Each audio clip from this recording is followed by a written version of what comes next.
Welcome to the place where dreams come true, where everything you want can be yours, if and only if you're willing to work for them, you're willing to hurt for them, but most of all, you're willing to be first for them. Look, I'm going straight to the top. I don't know how I would stop, like it or not. I got some goals that I'm hitting. You hear what I'm spitting? It's hot. Look what I got. Whole lot of passion and pain. The road to success is insane. Stay out my lane, cause I'm on a mission. I'm getting what stands in my way. Yeah, I'm a beast. I wouldn't play with me, baby. The way that I'm training is crazy, and I do it daily. You wanna talk about drive? I got more drive than Mercedes. I've never been lazy. I'm in the room, it's a red alert. You wanna compete? Well, get better first. I got 10 toes in the dirt. Push through the hurt just to show them my worth. I'm the best. Yeah, I'm the best. I never stress. I know what's next. I'm who they test, like we playing chess. But I'm unimpressed, so now let me flex. Yeah, I'ma work through the struggle and hurt, cause I know my worth, and I gotta be first. Yeah, I gotta be first. Look, I don't want anyone's sympathy. I understand what is meant for me. I give my focus and energy. If it's meant to be, then it's meant to be. But mentally, I'm undefeated. They hear that and say I'm conceited, like there's no reason. Like I don't beat them and come back again just to teach them that when you work under pressure, you reach higher measures. They'll try and bring you down, but you cannot let them, and only get better and focus on cheddar. Eye on the prize and you'll become a legend. Like, when I'm in the room, it's a red alert. You wanna compete? Well, get better first. I got 10 toes in the dirt. Push through the hurt just to show them my worth. I'm the best. Yeah, I'm the best. I never stress. I know what's next. I'm who they test, like we playing chess. But I'm unimpressed, so now let me flex. Yeah, I'ma work through the struggle and hurt, cause I know my worth, and I gotta be first.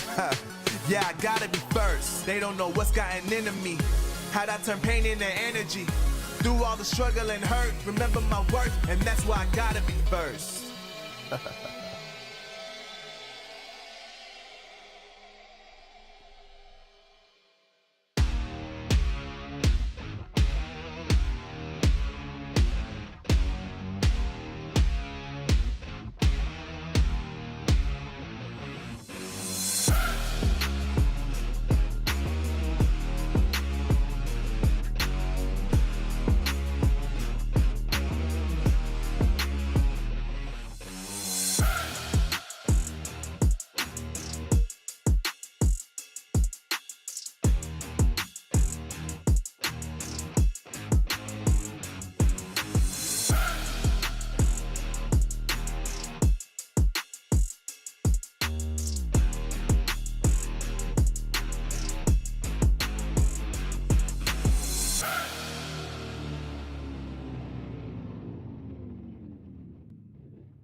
Welcome to the place where dreams come true, where everything you want can be yours, if and only if.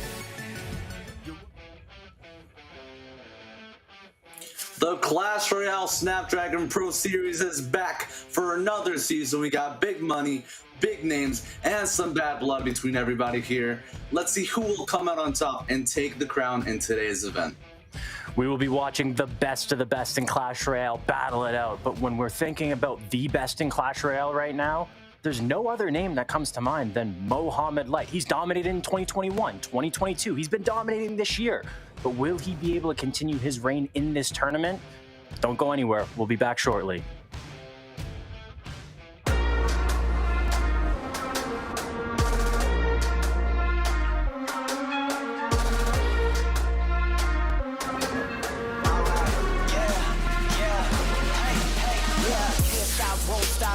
Till a player on top, know it. Rooftop, penthouse suite. If you really want it, gotta own it. Fight through it, we was at the lowest. Blood, sweat, tears, the components. Riding all year, now's the moment. We are not friends, we are opponents. Yeah, I'm coming for mine. Yeah, I'm making a play, the game on the line. Yeah, I've been on the grind. Yeah, I jump in the spot, I made it my time. Yeah, look in the sky. Yeah, the stars align, no shade to shine. Can't stop it already. Emotional work and devotion, we put in this time. Look,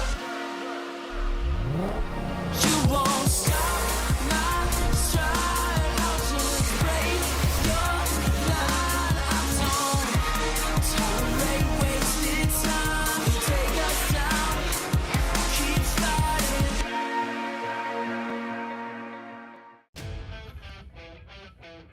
Good morning, afternoon, evening, wherever you are tuning in from. I'm Minnie. Joining us later today will be Juicy J, and I am also joined alongside Cashman. Cashman, it is a pleasure to have you casting alongside me today.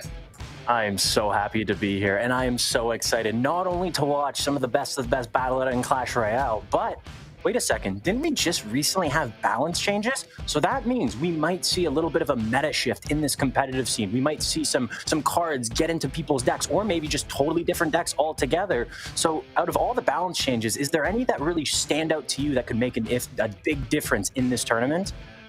As a competitive player, balance changes is something you 100% have to be looking out for your competitions. As you guys can see here on your screen, we do have a significant Goblin Hunt nerf. Only one Goblin is going to be coming out after that Goblin Hunt lifespan. Thank you very much, Supercell.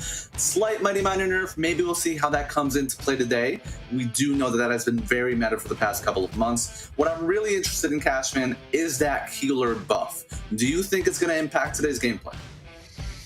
I'm going to go with a bold prediction and say no, because when's the last time we've seen the battle healer in the competitive scene? 2 years, 3 years? And I don't know if the buff is big enough to be a reliable option in these pro players' decks. Every single one of these games matter. One game is the difference between winning money and losing money, and I don't know if the battle healer is worth the risk. Maybe I'm wrong, but if you want to keep up to date with everything in this tournament and also future tournaments, make sure that you follow ESL Mobile on Twitter, Instagram, and Facebook. And wait a second, Minnie, isn't there a Discord as well? I believe there is a Discord, Cashman. There's a Discord for each and every one of you that wants to take part of these competitions or be up to date with them. If you want to take part of these competitions, maybe join into the next split, go ahead and join the Discord. And for more information on today's tournament, we'll be right back after this short video.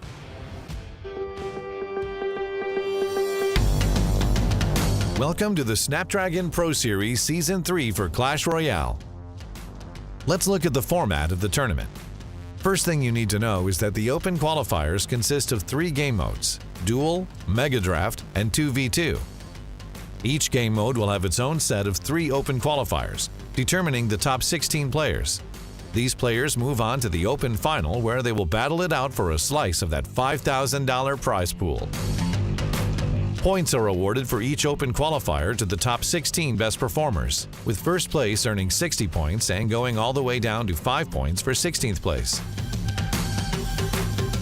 The top 16 highest scoring players after the 3 Open qualifiers will move on to compete in the Open Finals of the respective game mode. And finally, once the Open Finals begin, the players will face off in a single elimination bracket. where the contestants are going to mercilessly determine who goes home with a slice of that $5,000 prize pool. Now, here are the dates for when all the action for the Open qualifiers and Open finals is going to take place.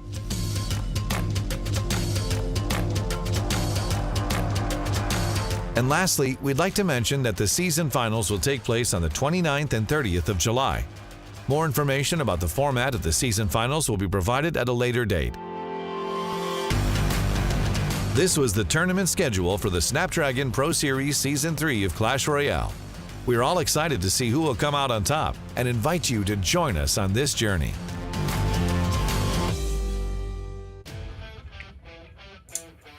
You know how it works. Our players know how it works. Let's see who is going to take their piece of the cake in today's prize pool of $5,000. We got a lot of well-versed players, some new faces, some veterans. Who do you think is going to be taking that #1 spot, Cash?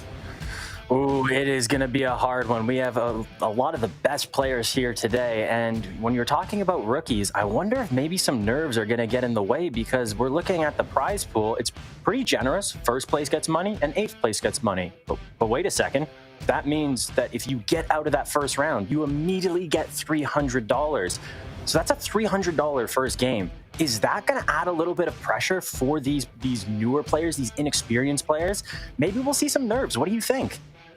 You talk about veterans versus rookies. Pressure is 100% something that can play a factor. And you talk about that first round, much like we've seen throughout Clash Royale, that first round is what it takes to get in the money and out of the money. Maybe these players are going to have that in mind, especially the ones that aren't used to dealing with pressure. As we can see here in our bracket, we got some very experienced players such as Mohamed Light versus some newer faces on the block like Abbas. But who would you take to make your top 3 today, Cashman? Oh, I'm going to go with, well, it's hard to not say Mohamed Light. It sucks that I can't, I could still say Lucas. Lucas can still make the 3rd place. They're in the same side of the bracket, but I love watching those two play against each other. And I'm going with a little bit of a curveball, Arden Toas. It's a player that did really well last year. He was a rookie, and this year he hasn't been as good. Maybe that's a little bit too hard. Maybe not as good is the right word, but I want to see more from him today. And going into our first game, look at that, Abbas versus Mohamed Light. We're going to see one round of 16 game, and then after that, we'll be watching the quarterfinal matches, the semifinal matches. We'll be watching the 3rd place match as well. And finally, we'll have the grand finals. And in this first match, we're talking about rookies and pros. Many. We have maybe a more inexperienced player and the king of Clash Royale. What is Abbas going to do here? A tale of two sides. You have the complete face of Clash Royale for as long as I can remember, versus a new kid on the block who has some great gameplay. Some minor gameplay on ladder that impresses even the best of veterans. And when you talk about what he needs to do to edge it out versus the best player in the game, you have to keep in mind Mohamed Light, as great as he is alone, he has a whole team behind him of the best coaches and analysts in the game. Abbas, not only does he need to play to his strength, which is going to be that minor, but he has to make the proper deck picks. Maybe going out with minor in the first game is going to be too predictable. Maybe holding up for the second is going to be too predictable. He's got to be confident in whichever choice he makes and just make smart deck picks surrounding that. So it sounds like what you're saying is Abbas should be unpredictable. Does that mean he should maybe lean into these new balance changes a little bit? Maybe pulling out one of the cards you mentioned, the Battle Healer. Is there a world where we see the Battle Healer used by Abbas, or is that just too much risk against a player like Mohamed Light? Well, it 100% could be a viable strategy. We've seen Battle Healer be effective in other decks before. If you take a look at that 2021 meta when Ruben was very experienced with that Battle Healer RG deck. Other than that, we do see it in Golem and some E-Golem, which is the nastier side of things. But Abbas, whichever strategy he takes, it's all about the confidence and the mentality. One thing you really overlook in these matchups that seem so simple to spectators is the amount of pressure that these rookies face. A small interaction can seem, especially if they mess it up, something completely game-changing. So I'm interested to see just how strong the fight that Abbas takes to Mohamed Light is. Yeah, and that's the difference between Mohamed Light. We always talk about these pro players being skilled, but Mohamed Light has one thing that is a little different, and he can notice when you make a mistake. Not only does he notice it, but he knows exactly what he has to do to capitalize on that mistake. And a lot of times, one mistake is the difference between winning against Mohamed Light or losing the game right then and there. And so we're going to have to see very consistent gameplay by Abbas. We're going to have to see some very good confidence with not only his decks, but his play with the decks as well. Does he have it in him? We'll find out soon, but if you're looking at that first round matchup, you're looking at how the table fell in, Abbas is probably shaking his head thinking, wait a second, I got Mohamed Light? Me? Why me? Why me? But if he makes it through this first round, is there a chance that he just goes through the entire tournament? Does he win it all? Does he have that confidence? What are you expecting? He could be the Cinderella story. If he gets past that first round, it's 100% something to talk about. He could have potentially faced Samuel Basoto in the second round. He does not have an easy spot. We talk about Mo having an easy and expected run because he's Muhammad. You expect him to beat everybody that he plays. But if Abbas beats Mo, he would then potentially have to beat Samuel Basoto, potentially Lucas, and then potentially your pick from the lower part of the bracket, Arden Toas. So not an easy day if you're a boss. Yeah, and it's hard because if we're talking about Clash Royale, you have to pick a deck and you have to play a deck. And the whole picking a deck aspect against players that are maybe not as diverse with their deck selection, it's pretty easy to get a good matchup. But against a player like Mohamed Light, we've seen it before. He can play every deck and he plays it like it's his one-trick deck. It's the deck that he's mastered. But he does that with every deck. So what deck do you even pull out? What deck do you expect a boss to pull out in game number one? This is 100% the question. Mohamed Light can play anything at the best level. That's what makes him the best in the game. A lot of you guys may ask yourself, what's different from Mohamed and Lucas or other top players? It's the consistency at which you can play perfect Clash Royale. Mohamed Light may play perfect Clash Royale 98 to 100% of the time. Lucas, other players, 95 decreasing. But what does a boss need to do? One of the 3 games he has to win with Miner. I believe if he doesn't win with his beloved Miner, I don't think he's going to be able to take it risk no. But as you asked, what does he need to look for? He needs to look for a good matchup with a solid meta deck. But we do have a new meta, so to speak. So does he go with a comfort from the previous meta? Maybe we could see some Royal Hogs, Giant Scouts, and Mirror. Maybe we could see some sort of RG Battle Healer. You never know. So he's definitely has to play his cards right. It's kind of like a deck of cards in the sense that we have 109 Clash Royale cards to choose from, and he's gotta be confident in the 8 that he's gonna pick to get a good matchup. Yes, we talked about the dual format, and you have to be not only diverse with one deck, you have to be good with one deck, but you have to be good with 2 other decks as well. And good isn't enough, especially against a player like Mohamed Light. I'm worried right now. I always said this against Mohamed Light. What if you do something like what happened in the World Finals back in 2021? What if you pull out a deck that is it's still good, you see it in ladder sometimes, but something that Mohamed Light just will not expect, something to get him out of his comfort zone, because Mohamed Light in his comfort zone is one of the most threatening players in Clash Royale, probably history. So what about like a lava clone deck? Or I don't know, maybe a giant graveyard deck, something just so crazy that even Mohamed Light will tilt his head a little bit, give a couple of nods, and maybe just getting that game number 1, getting that confidence, going to Miner in game number 2, which is also kind of, I don't know, Mohamed Light's very good at Miner. I'm excited to see what Abbas does with Miner because Mohamed Light, he's also pretty good. So in a mirror matchup, I don't even feel confident in that. So, I don't know what I'm asking you an impossible question. How do you beat Mohamed Light? Is it possible? Oh, it's possible. It's Clash Royale after all. Anything is possible. But that brings a very interesting topic to discuss. A lot of players that we've seen go up against Mohamed Light, we've seen them resort to maybe some Sparky, like you mentioned, Lava Clone. Maybe something that doesn't require the highest amount of skill, but something with a sufficient enough matchup that you can just cheese your way to the win. Is that going to be the way that Abbas tries to play it? Him being a minor control player, wouldn't really expect it, but would understand it if he does take that route. I can't believe you just said Sparky was no skill. I'm disappointed, and every Sparky player around is disappointed. You will see the Sparky, probably not today. You probably won't see the Sparky today. Sparky today.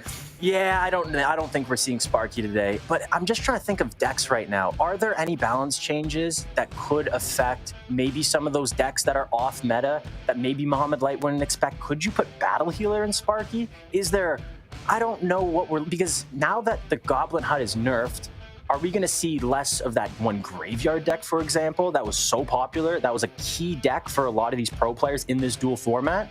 Maybe we see less mirror as well. I don't exactly know how the meta is going to shift. One thing I can tell you for sure, though, is the Phoenix, even though it's gotten nerfed 6, 7, 8, 9 times, how many times did it get nerfed? I expect to still see the Phoenix. 4? 4? It feels like it just gets nerfed every single balance change. And is there a card in the balance changes that should have maybe got a nerf or a buff? No, let's just stick with nerfs right now. Because there's one card that comes to mind that we will definitely see in every single one of these players' duel decks, or at least one of them. Is there any card that you're surprised didn't get a nerf in the recent balance changes? As far as not getting a nerf, I just feel like the nerfs to Mighty Miner may not be sufficient enough to throw it out of the loop. Will we see that in today's gameplay? We'll find out. Abbas and Mohamed Light, let's get into the best of 3. Here we go. Abbas in the top, Mohamed Light at the bottom, and we're seeing wall breakers coming out from Abbas in the top. Is it going to be the Mega Knight wall breakers version, or is he going minor wall breakers right out of the gate? Does he usually play minor wall breakers, or is it more minor control?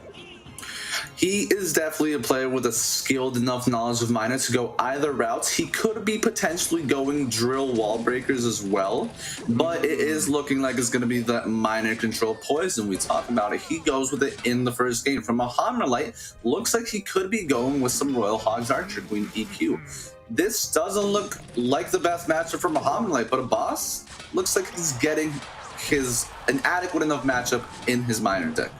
Yeah, the Abbas, I think the big spell we know is going to be most likely Fireball, but that building, if Abbas brought the Bomb Tower like Mohamed Light, it's really difficult to get these Royal Hogs through. The last 2 cards for Mohamed Light, we got to assume it's Royal Hog. Oh no, it's a Miner deck. I thought it was Royal Hogs, my mistake. So the last 2 cards are going to be a champion of some sort, maybe the Monk, maybe the Mighty Miner, and then is it going to be Rocket? Is that what I'm thinking? Because of the delivery, that's why I was leaning towards the Royal Hogs route, but we do see the Archer Queen. Mo is either complementing this with a poison or a rocket, like you mentioned. This is going to be difficult for Abbas to deal with because he's got to create sufficient enough pressure to not let Mo get into his cycle game. On paper, this queen is going to be protected to the point where the Mighty Miner value is just going to get neutralized. And Abbas has to be careful playing his Musketeers to not give Mohamed Light that spell value as well. So into double elixir we go. Both players about an even amount of damage. Split goblins in the back from Mo. Yeah, and I wouldn't be surprised if we see Abbas go with these higher miners, just in case the Mohamed Light uses those goblins, so he has the lock. He can use the lock to take out those goblins immediately, because I don't see Mohamed Light allowing these wall breakers to ever get on tower, but I think the wall breakers are kind of like a Trojan horse. He doesn't really care about the wall breakers getting on. It's just to force out elixir from Mohamed Light. It's going to be the miner, and it's going to be the poison that deals all the damage, but that's the same with Mohamed Light. And maybe a little bit of a quicker cycle for Mohamed Light. Miner on the back tower getting a little bit of damage, a little bit of a reset here. And once we hit double elixir, or now that we're in double elixir, once we hit triple elixir, it's going to be crazy to see how many miners are going to be in this arena. I'm predicting there's going to be a point where there's 3 miners. Definitely a viable thing that could happen, especially once we get to that triple elixir 3-card cycle, like you mentioned. Both players hanging in there as we get into overtime. Mohamed Light doing a good job of creating that pressure with the Archer Queen, like we talked about. When this Archer Queen isn't on the board is when Abbas is going to look to get the good miner poison in, like he's doing now. And you talk about those wall breakers not really being a target. In single elixir, one of the viable strats that Abbas can use is play that miner when Mo's low on elixir. Maybe Mo defends it, and then he's got no elixir for those wall breakers. That's definitely something that Abbas can try to do, and maybe we'll see it in triple elixir because both of these players are playing offense and defense at the same time. That's why this particular matchup is so interesting. You have to defend and create pressure at the same time. I just love what Mohamed Light's doing on defense. Every single time he defends the miner, he defends it a little bit differently. Sometimes he uses the Ice Spirit and the Goblin, sometimes he just uses the Goblins, sometimes he uses the Bomb Tower, and just mixing up those defenses every single time, keeping your opponent guessing is huge. But wait, this Mighty Miner, this is a big push on this left side. How is Mohamed Light going to defend this? This is a very well orchestrated push from Abbas, getting that mighty miner to tank and that poison with the miner. Now pressure is going to shift back onto Abbas as Mohamed Light goes in with his next miner poison. He's got to keep up with the cycle. You see Mohamed Light playing towards the back in prediction kind of that bomb tower in the front, because Abbas doesn't want to play his goblins on that miner. He also doesn't want to play his mighty miner because he wants to tank his miner on offense. Miner on the right from Mohamed Light, taking that tower down. There's no defense from Abbas. He's getting out of base race, and Mohamed Light takes the miner mirror in game 1.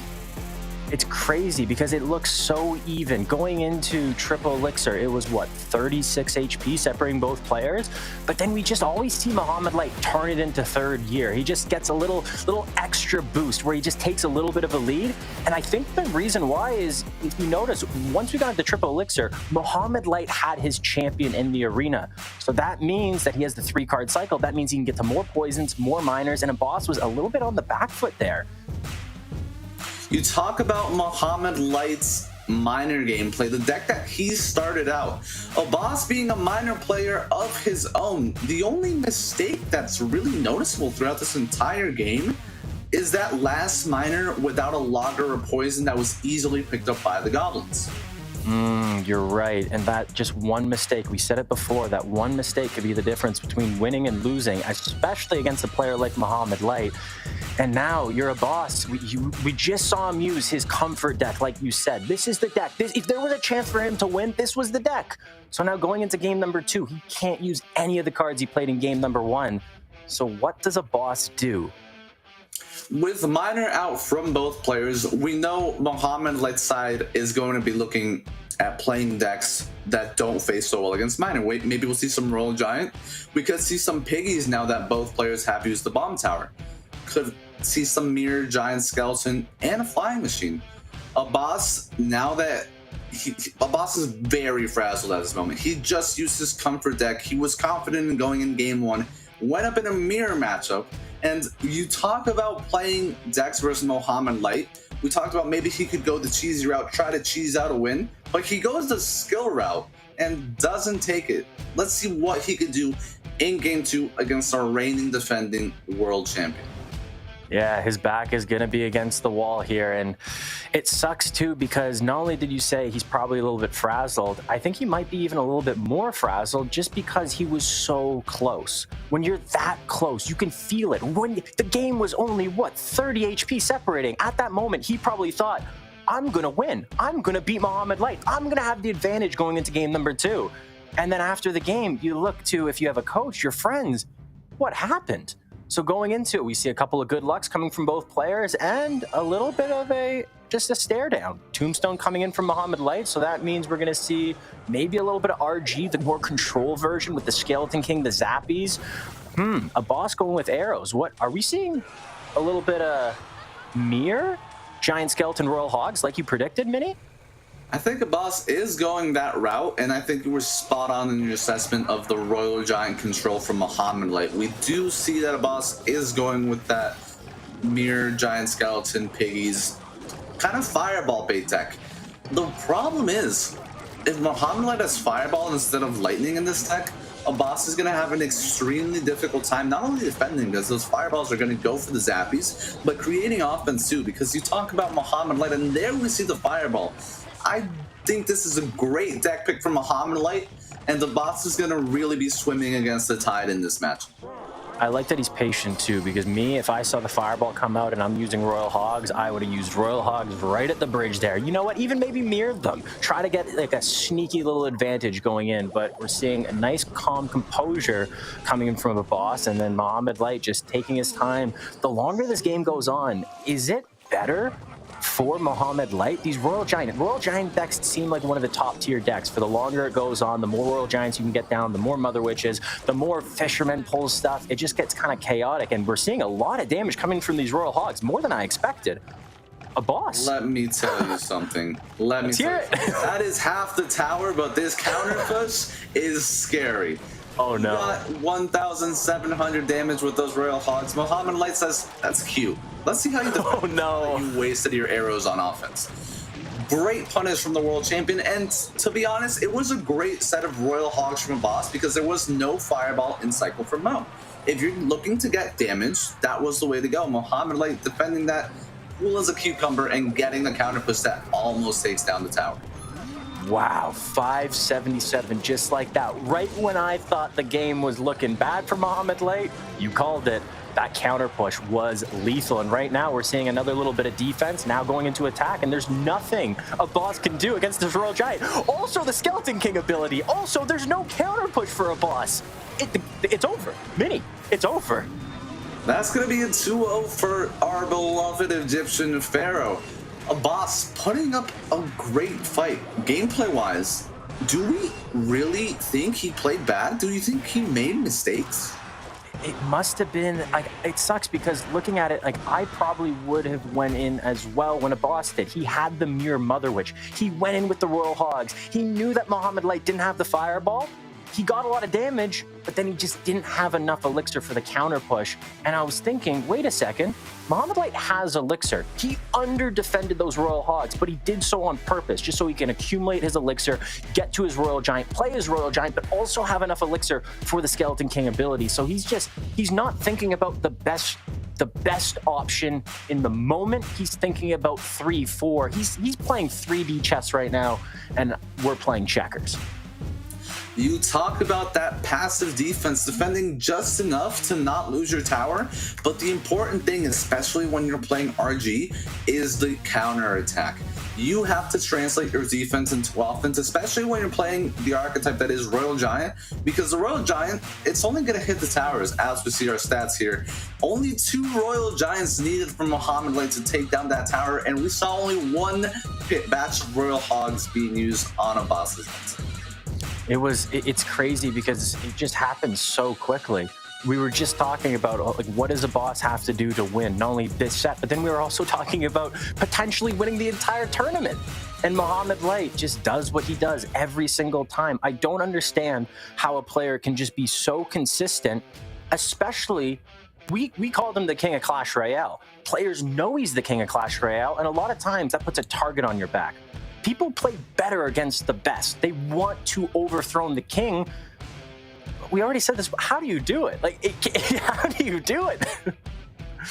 It takes a certain type of player and competitive person to want to challenge the best, to want to beat the best. But there's something about Mohamed Light and just how he holds his own. It's kind of surreal, being such a young person, but being well-versed in skill, confidence, maturity, work ethic. He's got it all, and Abbas just falling a tad short today.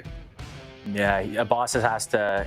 I don't think Abbas looks at this as a failure. Yes, he's out of the money. Yes, he's out of the tournament. There will be more tournaments in the future.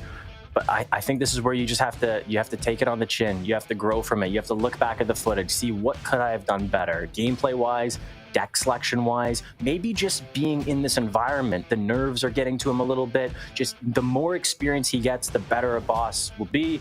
And we saw it in game number 1. He looked amazing. He has the talent. He has the skill.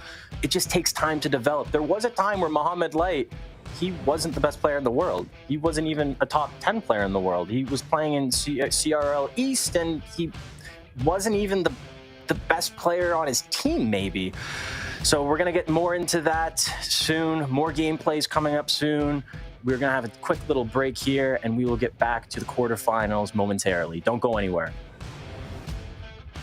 The Snapdragon Pro Series powered by Samsung Galaxy is brought to you by Snapdragon Elite Gaming, Samsung Galaxy S23 Ultra, Monster Energy, and DHL.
And we're back. Welcome back.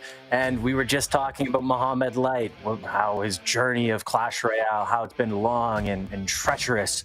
But that's just one game. There's a lot more players that he still has to compete against today. He still has to beat today if he wants to get to that #1 spot. And I don't know. Do you think there is a world where he loses Mini? Am I crazy? It seems dumb to say. You always want to wish that there is, and nothing against Mo, but you always feel like you want to root for the underdog. You always feel like you want Abbas to have that Cinderella story and win. You always want to feel like maybe it's Lucas's time to shine today. Maybe he'll take Mo out and then win the finals. Maybe Arden Toas comes out and gets back on the map in 2023 with a win over Mo. That feels like something that you always want to root for, but it's Mohamed Light. Let's be real. He's probably gonna give everybody a difficult time with his gameplay. Oh, it sucks too, because when you think about the balance changes, will it affect the competitive scene? Who will it be good towards? Who will it be bad towards? Well, I think it actually helps Mo. I know it sounds ridiculous. I think the balance changes helps Mo because he's just so versatile with his decks. He knows all the interactions with the cards. And so if anybody can capitalize on these changes, getting that little bit of a slight advantage, it's the guy that doesn't need the advantage. It's the guy that's been dominating all year and the year before that and the year before that. So if there is a way to dethrone Mo, it might come down to Wi-Fi issues. Maybe not. I don't know. I'm trying to think of anything. Mini, is there a way? Well, when your back is against the wall, that's the only thing you can really hope for. But we mentioned balance changes. In our first best of 3 of the day, we didn't really see much of a fluctuation from the previous meta. We saw Mighty Miner from both players in game 1, and we saw very staple meta decks from the past meta in game 2. RG control from Mohamed, and then Abbas with the giant skeleton mirror. Yeah, is there a world where we see some of these cards that we don't traditionally see, like the Ice Wizard, the Night Witch, the Battle Healer? I'm surprised we didn't see the Skeleton Dragons too. No, the Skeleton Dragons aren't making a comeback anytime soon. Hey, we saw the Goblins. The Goblins got a little bit of a rework, or was it a nerf? More of a rework with their spawn, and we still see them in the meta. So yeah, maybe we were talking too much about the future of the meta, the future of the competitive scene, but maybe it's just going to be the exact same. And looking at this bracket, we have a couple of players making it through to the next round. We have OP Sam getting to the second round, still waiting for a couple of games to conclude. Alexi makes it through, and Alexi's a player that you see him play on ladder, you see him play outside of the competitive scene, and he is phenomenal. But maybe I just haven't seen enough from him in these competitions, in the pro scene itself. He's fallen a little bit short. Is Alexi, do you have any details on Alexi today? He's one of the younger players in this competition. You talk about rookies versus pro. Very experienced in semi-pro, but has never really creeped above that semi-pro level into the big leagues. Today, he's got some big competition, and he is one of the players that loves miner control, just like Abbas. He favors the Tornado Magic Archer version as opposed to the Wall Breakers Bomb Tower Poison control. But one player that really stood out to me getting into that second round, and especially mentioning the balance changes, a crafty player, a smart player, is OP Sam. He could be the one to bring some crazy decks or some balance change implementations into these quarterfinals. That's a really good point, because I don't know who gave him this name, but Rich and Andrew, they both call him the Mad Scientist. And there's a reason they call him the Mad Scientist. He doesn't do any science. He's not mad, but when we're looking at deck creation, he's the best of the best. He really pushes the boundaries of deck creation in Clash Royale, really tries to lean into, we know that these players are skilled. We know they're all technically skilled at the game itself. But when we're looking at deck construction and building a deck in Clash Royale, that's a skill that I don't think these pro players have really honed in on for the majority. But OP Sam's not one of them. He could play any deck, and he pulls out something crazy. But I don't know, is it worth the risk in this tournament? That's something you would have to ask OP Sam. Being a CRL veteran in World Finals with SK Gaming, he's been through it all. He's had the highest amount of pressure. So maybe today he'll be like, you know what, let's test Battle Healer. let's test these skeleton dragons in a pig cycle deck. Or maybe he can ruck some lava clone with those newly buffed skeleton dragons as well. He is the guy to do it. We also saw in that bracket Nicola taking it to Samuel Basoto into game 3. Samuel Basoto also one of the more experienced players in today's bracket. Whoa. But he did, and Nicola did end up taking that win. Samuel Basoto crashing out of the bracket in the round of 16. Not at all expected. We have an underdog story brewing that's going to be crushed in approximately 30 minutes by Muhammad Light, but we have an underdog story brewing. It's crazy to see already in the first round. We're seeing so many upsets, and it sucks because we're looking at Muhammad Light versus a more inexperienced player in the first round. We talk so highly. Maybe this is their opportunity. Maybe this is a way to dethrone the king. Maybe this is going to be his rise to stardom.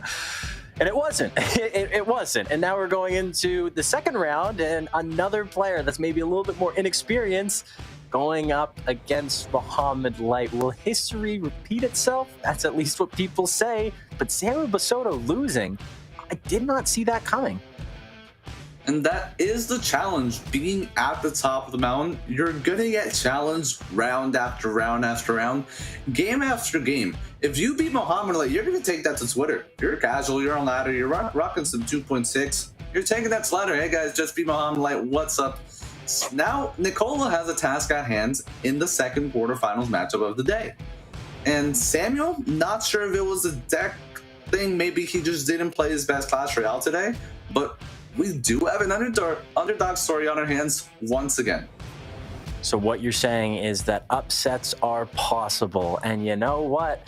We've seen it already. Maybe in this next round, into this quarterfinals, we will see more upsets happen because we know the level of competition's at an all-time high. All these players are good. We saw that maybe matchups didn't play that much of a factor in Muhammad Light and Abbas's series, where we saw a mirror matchup almost in game number 1. Actually, maybe in game number 2, how much of a matchup advantage was that Royal Giant deck? Very significant for Royal Giant. We want to dive deep into that deck. There was just really no way for Abbas to get value out of his troops because there's a tombstone that's going to centralize both sides of the arena. If he plays his Mother Witch, it could just be fed into a Phoenix or some zappies at the bridge, get taken care of very quickly. Mo was always in a position to control that tempo. So as a challenger to Mo, at this point, I'm thinking that Nicola has to take some sort of a cheesy route. Mo is clearly on his A game today, much like the other 364 days in the year. So what is Nicola going to do? We'll have to find out. Yeah, I'm going back to my original statement. Try Lava Clone out or maybe a Balloon Freeze against Muhammad Light. Go crazy. At least, you know what? Maybe in the first game, go to your comfort deck. Do something that you know. Use a deck that you love. Every matchup you've played it on ladder before, a deck that you feel confident in. If that doesn't work, though, you got to pivot. You got to go to plan B. And I think plan B should be go something crazy. Why not? You're already in your back's against the wall. Try to get Muhammad Light thinking out of his comfort zone, because then going into game number 3, because it's the dual format, you can't repeat cards. Wait a second. If you go with a Lava Clone in game number 2, there's not a lot of cards in Lava Clone that are used in other meta decks. So now you have a bigger card pool, and that is a resource for these players in this dual format. Is that an advantage? Is that advantage going to be enough to be able to maybe steal game number 3 from a player like Muhammad Light? I really don't know. Have to pay attention to the burns, especially in this dual format. Like we talked about, we now have a situation where we don't have to worry about not being in the money. Both of these players are into the second round. And as we look at our first quarterfinal match of the day, Mateja versus Asaf. Mateja coming out of taking Lucas X Gamer out of the bracket. That is 2 Brazilians out of 2 gone in the first round. Oh my gosh. I was talking about Lucas versus Mohamed Light in the semifinals. I really hope that Arden Toas made it through, because that means only one of my picks has gotten through out of the first round. At least it's Mohamed Light though. Like, if we're looking at what pick you wish you had all your money on. Good job. Yeah, who saw that coming? I didn't see that Mohamed Light was going to be able to get out of the first round unscathed. But going into this matchup, Asaf, another player that when I think about him, I think of him as a ladder player before I think of him as a competitive player. He has the talent, he has the skill, but another player that I just haven't seen it translate into the competitive scene. I want to see more from Asaf. Are we going to see it today? 100%. Asaf has had enough time in his Clash Royale career to hone out his deck variations. He no longer only plays Drill. Asaf, you think about Drill, he is that guy. He's gotten the top 1, 2, and 3 finish with Drill. He's got the ladder checked out. He's got all that done. But now he's got the task at hand versus Mateja, an up-and-coming pro who's for a long time kind of been overlooked as a player because he's never really made it to a top 8 in CRL, or maybe you don't see him in the biggest of stages. But he's got it soft to take care of now. And if he does that, he's looking to be in a prime position. And Mateja, we know that he's got what it takes because he's won one of these Snapdragon Pro Series before. He's won the EU one back in the previous year. Now we see the full screen of the bracket all checked out. Arden Toas! Woohoo! Arden Toas made it through! I have 2 people that are still pushing. Oh, that's exciting. Wow, every single one of these matches are exciting. We're seeing Arden Toas versus OP Sam, Alexi versus Vitor, Mohamed Light versus Nicola, Matea versus Asaf. We see a little bit of everything here. We see some of the best players, some of the longest standing players in the competitive scene. We're seeing some newer faces, and we're also seeing some players that they're here. They're playing Clash Royale, but they have something to prove, like the match with Matea and Asaf. Both these players, they're good. People know that they're good, but both of these players want to just break through. Instead of being good, they want to be great. And I don't know what we're going to see today. I think we're going to see 2 players that just go to a little bit more comfortability. We're going to see some controlling decks, some cycle decks, and I can't see anything too crazy coming out of Mateo or Asaf. What do you think? It's about that drive, like you mentioned. I know Mateja has it because he's shown it. Asaf, maybe he doesn't care as much, but his gameplay is just that good. He's got what it takes. You have 2 different types of people in Clash Royale. You've got those with talent and a smaller amount of work ethic, and then you've got the huge work ethic and a smaller amount of talent. Or Mohamed Light, where he just caps out both of those. But in this one, I think it's going to be a battle of sheer will and gameplay. Yeah, and looking at Asaf, we're talking about how technically skilled he is, and maybe something to help him break through that good to great. There was, wait a second, Mini. What are we looking at? I'm seeing Matea actually lost to Lucas. I think Lucas the admins just checked the VAR. Brazil just used the VAR check. It was a no goal for Mateja. Lucas actually goes through on aggregate 2-1. Lucas is going to be taking it to Asaf. Oh, veteran no. versus veteran. Achievements versus achievements. Cashman, both of your players went through. You can't be. All 3 of them did. All 3 of them did. All 3. Didn't see that coming. Maybe I was the one that threw the flag on the field. I wanted to see the VAR. I went to the HQ and I was like, hey, there's got to be something wrong with this. No, but realistically, looking at Matea, looking at Asaf, we were talking about their matchup so much. But now, if you're Asaf, are you kind of, it kind of makes it harder, correct? Like, you're looking at one of the best players. If there's no Mohamed Light playing in Clash Royale, I think we'd be talking about Lucas a lot more, maybe as the king of Clash Royale currently. And so Asaf's day just got a lot harder. Yeah, it's definitely kind of a throw-off to be expecting one guy and then a different one, maybe arguably better, comes in and now you have to prep for him in a very unexpected turn of events. But Asaf and Lucas, they are no stranger to one another. Both of them know what the other likes to play. They know each other's strengths and weaknesses. And now it's just going to be who's going to edge it out. Who's going to make the smarter deck picks? Is any of them going to make a mistake?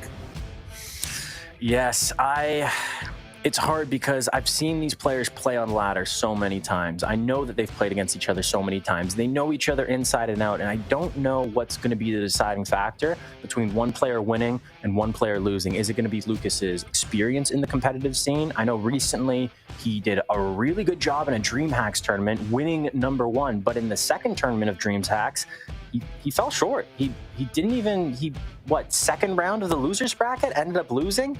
And so maybe that gives him a little bit of a chip on the shoulder, a little bit of a reality check saying, okay, wait a second, I was doing well, but something wasn't working. Something isn't working. I got to get better. And I want to see if Lucas' gameplay is going to be able to elevate to that level that we know he can get to in game #1. Well, a little less speculating, a lot more action now as we get into the first game of this matchup. Lucas on the top of the screen, Asaf on the bottom. Miner comes out from Asaf. Hog going to be the weapon of choice from Lucas. Earthquake that does take out half of that Skarmy. We see the Skeleton King on the left-hand side to try to capitalize. Mighty Miner does lock on. It's going to make for a clean defense and an ability when it's almost done. And it cleans up the right-hand side. Yeah, one little archer shot on the right side, and Lucas already coming out to an early lead, going with the mortar on the right side, but we see a mortar on both sides, defensive mortar and offensive mortar. Asaf's deck, we know what it is. It's, what is it, Flying Machine? Last 2 cards, though. What are the spells usually in this deck? Is it Poison and Bar Barrel? It's Arrows? usually just complemented by arrows. Yes. Arrow is usually the one single spell of choice. Asaf, we have yet to see. He could be rocking Cannon Cart, Flying Machine, Minion Horde, maybe 2 of those 3 in whichever order he decides. Defensive Miner comes down here to defend the Ice Spear. A little bit of overcommitment. This Hog is going to go in and get 1 shot on tower. Ooh, and that little bit of damage, you cannot be giving that to Lucas. You give him an inch, he'll take a foot. And these little interactions that are maybe in the moment, you think, okay, well, it's just one hog hit. It's not that big of a deal. But then it kind of spirals out of control. Lucas is really good at, once he gets momentum in the game, he just continues to put on pressure, continues to get damage. And then you look at your tower, and you're like, whoa, where did all the HP go? Where did all my health go? And so we're seeing Cannon Cart, Flying Machine, last card probably going to be, or last 2 cards, Flying Machine and Arrows, if I had to guess. And I'm looking at Lucas. Is he going to have a little bit of struggle with dealing with this Flying Machine? He doesn't have a great answer other than the Musketeer. That could be a potential problem for Lucas to deal with. Skeleton Dragons, we see a balance of cards in the game. Manny, it happened. I did not see this coming. Why? Is this a good decision? It looks like it is. It's doing damage. That was a lot more damage than I expected in 1 push. Asaf roaring right back into this one. Cannon Cart takes care of the Mighty Miner. Skeleton King to tank and preserve that Cannon Cart HP, transitioning into a counter push.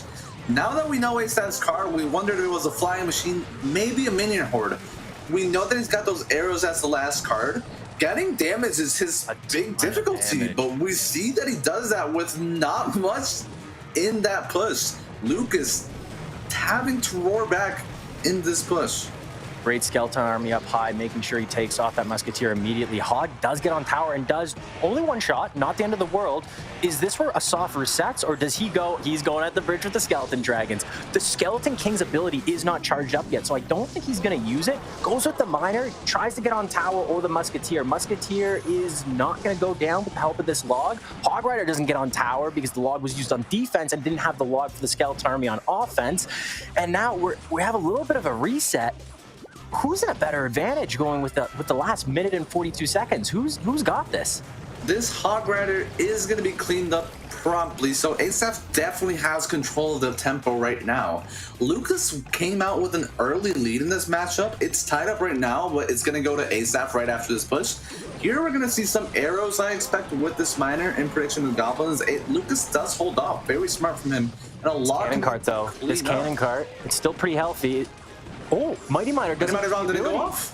But also, he wasted the elixir. The elixir did go down, and I don't think he got it back. So that's a little bit of a misplay by Lucas, and we're seeing the HP lead just go a little bit further in favor for Asaf, but it's all about defending these Hog Riders. He's been struggling in the past, using the Skeleton Army up high in tangent with the Skeleton King, not only being able to defend this Hog Rider, but that Skeleton King is charged up. He's going to pop this ability, probably going with a Miner on top of the tower or Musketeer.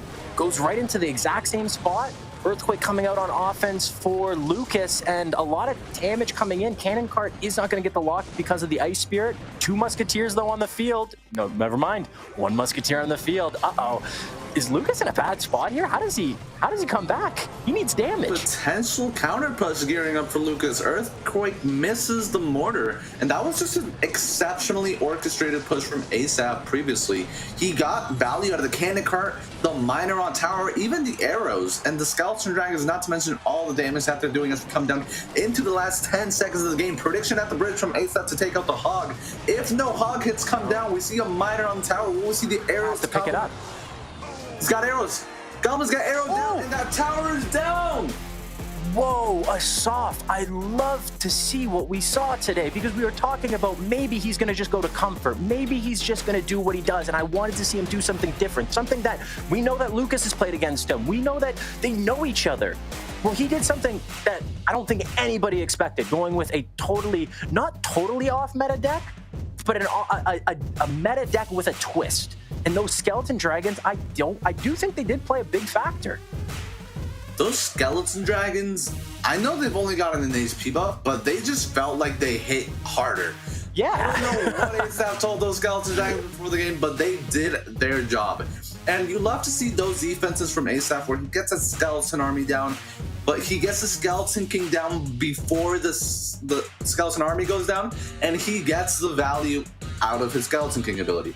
And you saw at the end there, that miner in the back, not only was it a great decision to be unpredictable at the front of the tower, not only did he get the arrows down to free up the path for the miner, but the miner pulled that Mighty Miner back, and we saw the Skeleton Dragon splash take the game. So Skeleton Dragon's MVP for Asaf in the first quarterfinal match of the day.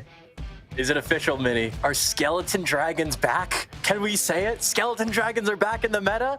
Okay, maybe I'm getting a little too carried away right now, but I like what we saw in the deck selection of Asaf, but also the gameplay. There was a lot of times that we saw him defend, but used his defense in a certain way to set up an offensive push, utilizing the cannon cart. We even saw sometimes that he didn't even use the mortar on defense because he thought to himself, wait a second, my opponent doesn't have a big spell. If I get more units at the bridge, it's going to be harder to deal with. He's going to have to pick and choose. Do I deal with the units coming over the bridge, or do I deal with the miner? Can I even deal with either? And there we saw that Lucas was put into a situation where he had to make decisions, and it was a very close game. But going into game number 2, what are you expecting to see? Well, we just mentioned Asaf being that drill player. He opts to go with his second favorite win con in somewhat of an uncharacteristic deck, which is the bait swarm with the miner. So he still has drill open up. He's got all his small spells. He's got cycle opened up. Lucas, though, I think maybe he expected some drill or some sort of miner that he could have gotten past with that hog mono deck, which I completely love. I love that deck pick from Lucas. That deck is sensational, but now back is kind of against the wall for Lucas. You waste one of your primary counters for Asaf's top tier win conditions and playstyles.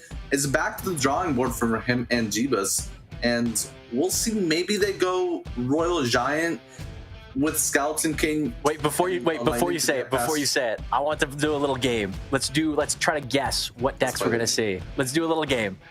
I'm predicting Lucas is gonna go Royal Giant, and Asaf is going to Goblin Drill. He's going to his bread and butter. What do you think? I think I'm gonna match you with that Royal Giant pick from Asaf just because I said it. Oh, you got it. I think we got it, and I think Lucas is gonna play Miner with Mega Knight. I think that's what he's doing. That good call. That was a bold prediction. Okay, maybe my game wasn't that fun. I'll work on it for the future. I was thinking Lucas was maybe going to go to Royal Giant. It's a deck that we see so many players pull out when their back's against the wall. It's just so reliable right now in the current meta. And who has matchup here? Because we've seen this matchup before. News for both of us. It's not Royal Giant. It's that Pigs Mirror deck. You're right. Like we both lost that game. Oh, we stink.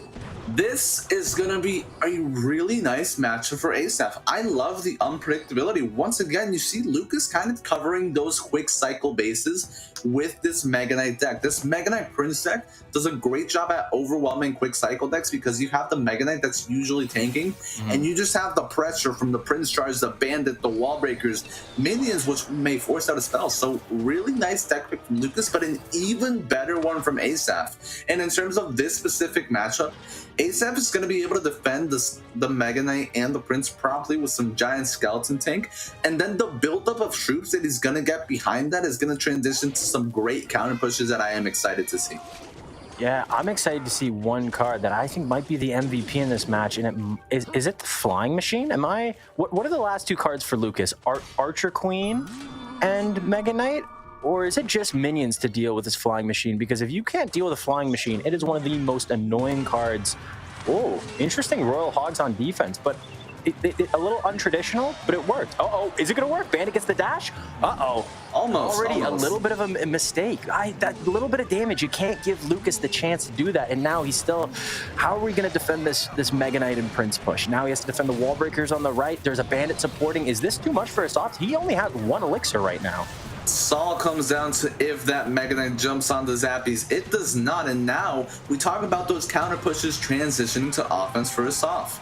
And one key thing to note is Asaf, he used the arrows in game one. We usually see this deck with arrows, so I'm very interested to see if he's got a log, if he's got a bar barrel, what he has that's replacing those arrows. We see Asaf in the driver's seat, being able to defend very comfortably. Great giant skeleton in the middle to aggro both the Prince and the Queen.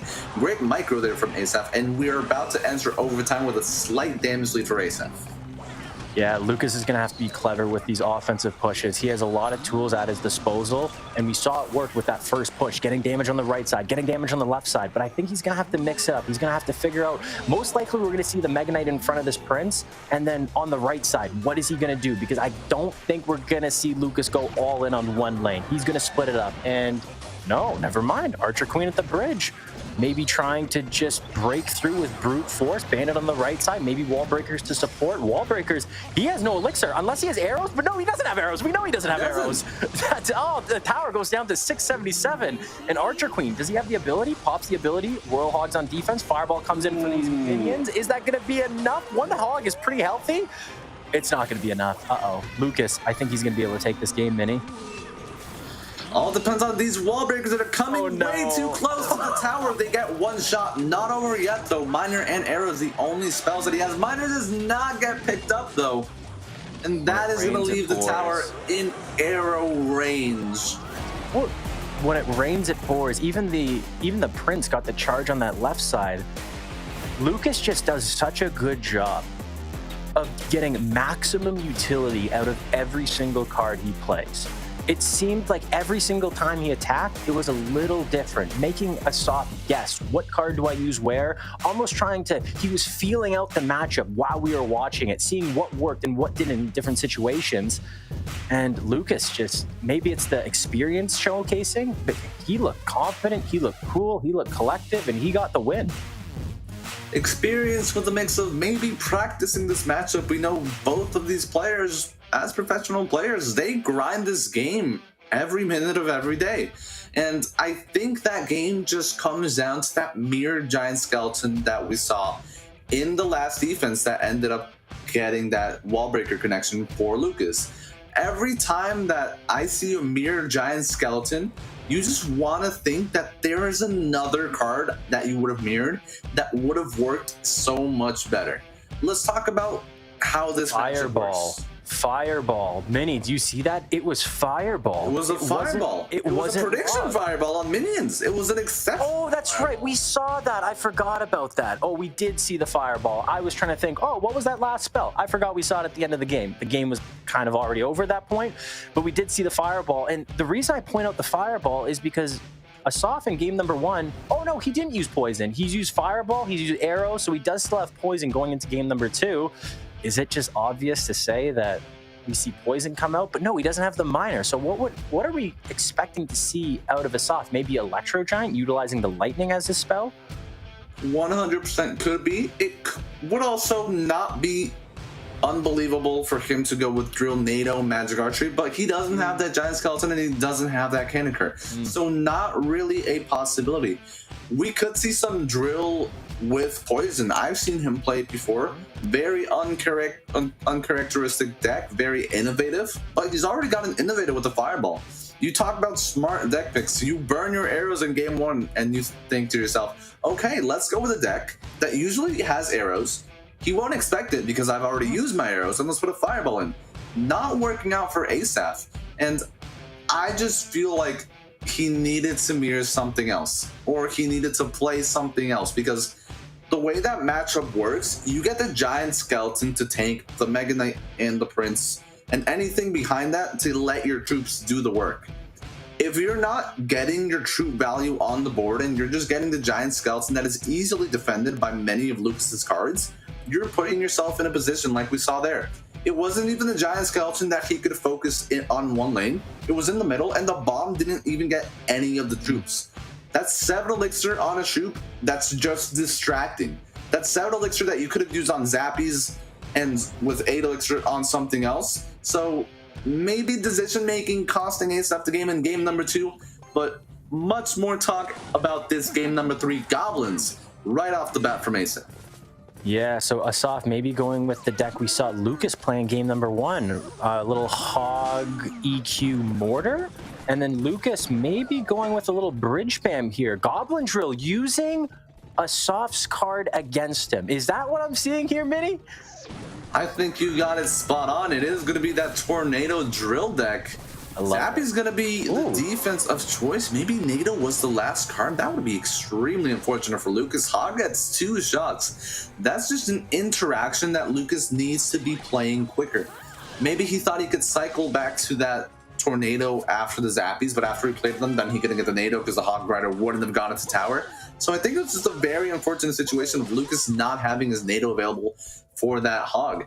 But one of the great things about this Hog deck is that it doesn't rely on strictly the Hog Rider. It relies on the Mortar. But one of the great things about this Drill deck is that it has a Tornado and a Cannon Cart for the Mortar. So Asaf definitely has to draw with some magic pencil for this game if he wants to edge this out versus Lucas. Yeah, I think Asaf got a little bit fortunate with that opening hand, being able to deal that initial bit of damage, taking that lead. But the longer this game goes on, I think you're right. I just don't know. I don't know how Asaf's going to get consistent damage with the Mortar and the Hog Rider. So that does that mean he has to just rely on this Earthquake and the Log? Lucas, Cannon Cart coming down. We're seeing a very slow, methodical game from Lucas. And just when I said that, we see the Drill coming in. We see the Golden Knight coming in. He's holding the dash, being patient, uses the Barb Barrel to take out the Goblins. Log on defense. Golden Knight dashes on tower. That is a very healthy Golden Knight as well. Valkyrie comes, pushes the Golden Knight off the tower. He's going to be able to save that tower from probably falling there. Retargets and great heads up muskie from Asaf to prevent a Mighty Miner at the bridge. But when you don't get that prediction, you're just in a worse spot for the incoming push.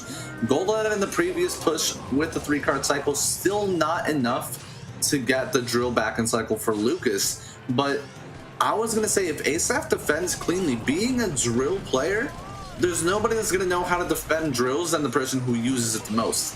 But we already see Asaf struggling in damage before overtime. Yeah, and it's interesting to look at Asaf's deck because he doesn't have the Mortar. He has the Inferno Tower, which I think should be beneficial in this matchup. Doesn't have a lot of HP. You have another line of defense to help you out. But it's weird that he doesn't have a champion. We see champions in pretty much every single deck today so far, and he did have options. He could have went with the Monk instead of the Valkyrie, which maybe is actually a better option. The Valkyrie is going to be really good at dealing with all these units coming over the bridge. We see a defensive Drill coming in from Lucas. Earthquake, consistent damage every single time. Log comes in, takes off the Zappy, gets a little bit of tower damage as well. Musketeer's alive, going to be taken out from this Barb Barrel, and this counter push is looking kind of scary for Asaf. I want to see how he defends this because Lucas, doesn't decide. He decides, you know what? I'm just going to let the Cannon Cart go down. I have 1 minute and 33 seconds left to play with this, work on this, try to figure out an opportunity for me attack to take this tower, because we know with this deck, all you need is one opportunity. And if you capture it and you don't let it slip, you can win the game just like that. 100%. And two key things in the previous push from Asaf. Not only did he get a hog hit, but he was able to take out that Golden Knight on Lucas's side of the board, completely negating the counter push potential for Lucas. Here we're going to see a better orchestrated push from Lucas. And these are moments where Asaf has to pick and choose what he's going to use each troop on. That Golden Knight does not get to tower, but that Magic Archer has been alive for 30 seconds, it feels like. Damage in for Lucas. Gotta keep in mind, there's no big spell for him, so EQ Cycle could bring it back with sufficient defense. Magic Archer does get the first lineup as it moves out of the way. EQ coming in to make some room for the Hog Rider, not gonna get the shot off. Asaf's trying to protect the bridge and prevent this Golden Knight from getting close to his tower. Time is ticking. This comes down to Asaf's micro right now. He has to make sure he's able to deal with every single card, making sure the Golden Knight doesn't get the dash, clean up this drill like he is doing. Log comes in, making sure these Magic Archers also don't get any piercing shots. But at the same time, you still need to use your Earthquakes because this game is close. And this is it. 10 seconds left. Tornado coming in, trying to get the Golden Knight dash. Doesn't even get the dash off. Is the Magic Archer going to get the lineup? It didn't get the lineup. It didn't get the lineup. That was it. And it looks like Lucas is going to fall to Asaf in game number 3. Wow. Asaf takes it. You said it with 30 seconds left. It all comes down to Asaf's micro. And not only did he play some great defense, but he was so aware of that Magic Archer coming in on offense. That last Golden Knight somehow did not make it to tower. It just didn't want to. But that Hog Rider came back to the drill. Once that drill went down, it went back towards the tower, and it was high enough on Asaf's side of the arena to lock onto the Hog Rider instead of the Magic Archer. Yeah, every single time on these defenses, it looked like Asaf knew what Lucas wanted to do, and every single time did a pretty good job on stopping it, making sure these Magic Archers didn't get the piercing shots, making sure he was able to get those Golden Knights to not dash on his tower. And I think Rich Sladen says this a lot, but sometimes that Golden Knight, it just kind of does Golden Knight things, and sometimes those things are positive, and sometimes those things are negative, and we're seeing Lucas with a little bit of the other side of that coin, because one Golden Knight dash, and Lucas could be into the next round. Yep, 7 Golden Knights, and Lucas was not able to take it. We saw some very close calls in that one. Extremely close. You felt like that Golden Knight NATO push where that Magic Archer stayed alive for so long. It was the Dark Prince and the Golden Knight charge keeping that Magic Archer alive, but still not enough for Lucas X Gamer to take the win over Asaf. Asaf rolling into our first semifinals of the day. Yeah, it is just wow. We were talking about Asaf making that push, being able to jump, and I think he's showcasing what he's really about. Maybe the past experience has really helped him out in growing as a Clash Royale player, and we're going to see more action when we come back shortly after this break. Don't go anywhere. The Snapdragon Pro Series powered by Samsung Galaxy is brought to you by Snapdragon Elite Gaming. Samsung Galaxy.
And we have a little bit of swap in the casters area. Welcome, JJ or Juicy J. Yeah, thanks, Cashman. I mean, you know, it's been a fantastic tournament so far. That last match, that was a nail biter, man. I mean, those Magic Archers were so close to hitting that tower. I feel like the Valkyrie was definitely that big kind of winner in that matchup. So go versus the drill and the defense. The next upcoming match, though, guys, is going to be your world champion, Muhammad Light. JJ, you picked a good time to come in. Yeah, versus more of a rookie, Nicola. I think that Mini talked a little bit about Nicola. I don't know much about him other than he uses minor wall breakers, magic archer.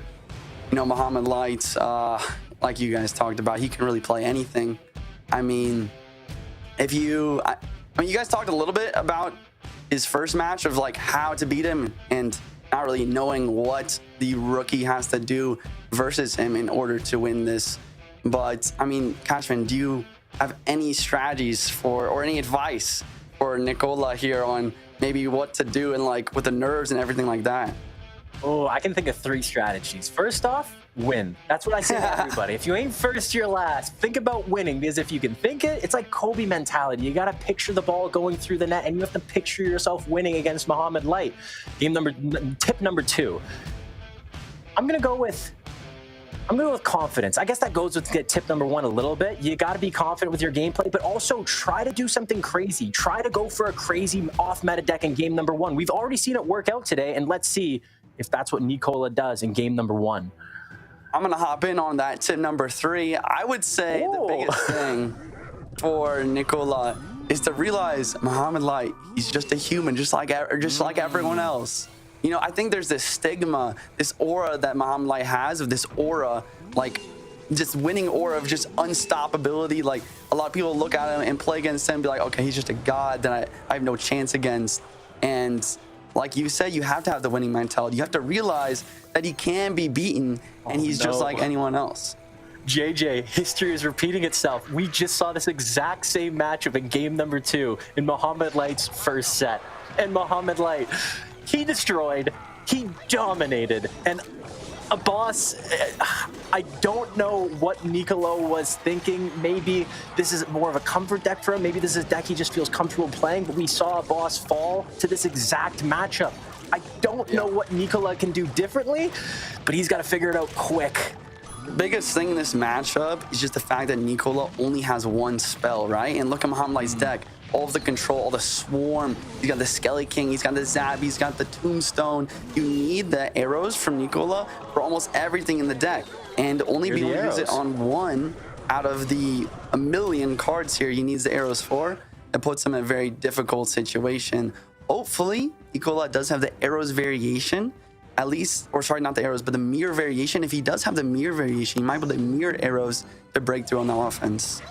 Ooh, very aggressive Royal Hogs coming out on the right side. We see Mother Witch and Tombstone. It's going to be more than sufficient, and it's defense, but also a little bit of offense if he gets a couple of these pigs turned into cursed hogs, but only 2, sadly. So a little bit of unfortunate RNG from Muhammad Light, but it shouldn't be an issue because Skeleton King is going to most likely pop this ability. No, it's not even charged, but he still pops the ability.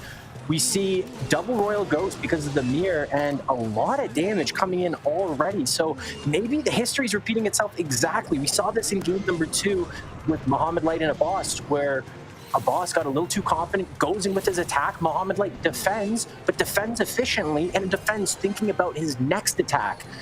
What does Nicola do here? Anything? It's a great question. You know, I think that he has to get that Giant Skelly in the back. He has to potentially save his mirror for the Royal Hogs. You need to be able to mirror your Royal Hogs because the first Royal Hogs is going to get taken out by the Fireball, but the mirror Royal Hogs might be able to break through, and you need to look for some massive arrows value. You only get 1 of those per push, especially with how slow the cycle is here. So you have to make sure to save that for the right moment. Yeah, and it's crazy. Look at Muhammad Light. He has not played 1 of his cards, and he has dealt all this damage, and he hasn't even used his win condition, the Royal Giant. So it's not looking good from Nicola right now, but I like that he's not doing anything desperate. He's staying composed. He's playing his giant skeletons at the back, trying to get these little interactions to go his way, hoping that Muhammad Light maybe makes a mistake. Maybe he can start stacking these flying machines. Do we see a mirrored flying machine here to get an extra value? No, just going to focus on defense, defending the Skeleton King, but with 1 minute and 28 seconds left, you kind of have to put the pedal to the metal soon. Yeah, it's just really hard to do that, right? You know, Muhammad Light's got such good defense with the Tombstone, the Skelly King Splash, the Fireball. Even the Mother Witch gets a lot of value here, turning a lot of the Zappies and the Piggies into the pigs on the offensive. The other thing to mention here is that Fisherman, right? The Fisherman, one of the best counters the Giant Skelly, pulling that Giant Skelly away into the middle of the map. And that does two things. It makes it so that both towers can target, but also makes it so that the Giant Skelly bomb doesn't really get a lot of value. And yeah, Molite, like you said, he hasn't even played RG yet. He doesn't even need the win condition. Here it is. He goes for the RG now. Let's see how Nicola can defend here. Fireball comes in on the Zappies. Fisherman doesn't pull the Royal Giant. It's getting distracted by all the surrounding units. A lot of damage coming in, but is this the opportunity for Nicola to break through? He's doubling up on the Giant Skeletons. Does he go with Royal Hogs as well? No, goes for the Flying Machine instead. Is this going to be enough? 29 seconds left, and he needs more. He goes to the double arrows, and I don't think it's going to be enough to break through. After this Giant Skeleton goes, or the Skeleton King goes down, do we see Royal Hogs maybe? There it is, Royal Hogs. Fireball, is it not in cycle? It might not be. Biggie's trying to go in the tower. Perfect arrows, cleans up the tombstone. Oh my gosh. Ghost, not That's a lot of damage. Mirrored arrows. You're right, it is a lot of damage, but it's not enough. 3 seconds left. That timer's gonna trickle down to 0, and Molite is going to be your victor here in game 1. Nicola is going to need a miracle to get a reverse sweep on the Royal Champion here. Yo, JJ, do you think that Mohamed Light, he was dominating without even using the Royal Giant, and we saw a little bit of light from Nicola only when Mohamed Light used the Royal Giant and gave Nicola the opportunity to have a counter push? Did Mohamed Light do that for the content? Just for us watching right now? Close for the content? Maybe he's just having too much fun. I mean, you could say maybe. I mean, I do think that he did have this defense on lock either way. I mean, we saw the massive counter push coming through there, but it just wasn't enough. Maybe the one thing that Nicola could have done a little bit differently in that match is maybe he shouldn't have gone for that mirrored arrows at the end. Maybe he had a little bit more time if you could have pressured with something at the bridge there, like another flying machine or maybe another round of the piggies. He could have made something happen there. What do you think about that idea? Yeah, I think you're right, exactly, because the double arrow, sure, you get units off the board, but you want to get those units off the board, but also have units to continue attacking your opponent, because we saw, yeah, the arrows came in, but there wasn't a lot of troops left to give enough attack to take that lead. You are behind, so you have to go with something big, and I don't think the double arrows was the right play. But now going into game number 2, Nicola going with Miner and Mohamed Light going with, are we seeing Electro Giant here, or is this going to just be Miner control? I think I'm going too crazy. I think you're right. Seeing the Gold Knight and the Fire Spirit is definitely going to be Electro Giant. Nicola with the Miner and a Tombstone, actually going to be a Lava Hound deck here. Ooh. Inferno Dragon, Lava deck. First time we see Lava. Maybe we'll see those Skelly Dragons make another appearance as well. E-Giant in the back for Mohamed Light, going to deal with this Inferno Dragon quite nicely. Looking at the matchup overall, I would say that Mohamed Light definitely has the advantage. It is going to matter, though, to see what air card he does have. Mohamed Light could be using an Inferno Dragon. He could be using the Phoenix. There's the Phoenix here. Ooh. And looks like Nicola actually is the Barbed variation as well. I'm like going to be needing that Golden Knight in combination with the push here in order to break through that. Yeah, I'm a little worried for Mohamed Light because all he has for air defense is the Phoenix, and the Phoenix just recently got a nerf, and it's actually kind of noticeable. It does attack a lot slower. You're right. So dealing with this Lava Hound, dealing with this Inferno Dragon, dealing with the Skeleton Dragons, they're back, and dealing with the Phoenix of Nicola. I don't know if it's going to be enough. This is scary because Mohamed Light, yes, it's Mohamed Light, but this might be a bad matchup. Yeah, you definitely have you make a couple of great points there. You do have to remember the Electro Giant can be used in defense versus the air defense as well. Good point. So we might be able to see the Phoenix kind of just deal with the Lava Hound and the E-Giant kind of tank for those air defenses. And that's the thing about this Lava deck in particular, is he doesn't have the balloon to pair with it. If he had the balloon, I would 100% agree with you, but the Lava by itself, I'm not sure is going to be enough to break through this Phoenix. Nerf, definitely very noticeable, but it still hits like a truck on the defense versus Lava pushes. Yeah, and we see a pretty decent amount of damage coming in from Mohamed Light, and he has that bowler still. The bowler is going to be more than enough to deal with all these barbarians, and I don't know, the bowler version of this deck is a deck that I've seen Mohamed Light play recently, And I really like it personally because you can do some crazy combos with the Tornado and the Golden Knight as well, where you can line up units, take them out with the bowler. Golden Knight dashes on them, dashes on the tower.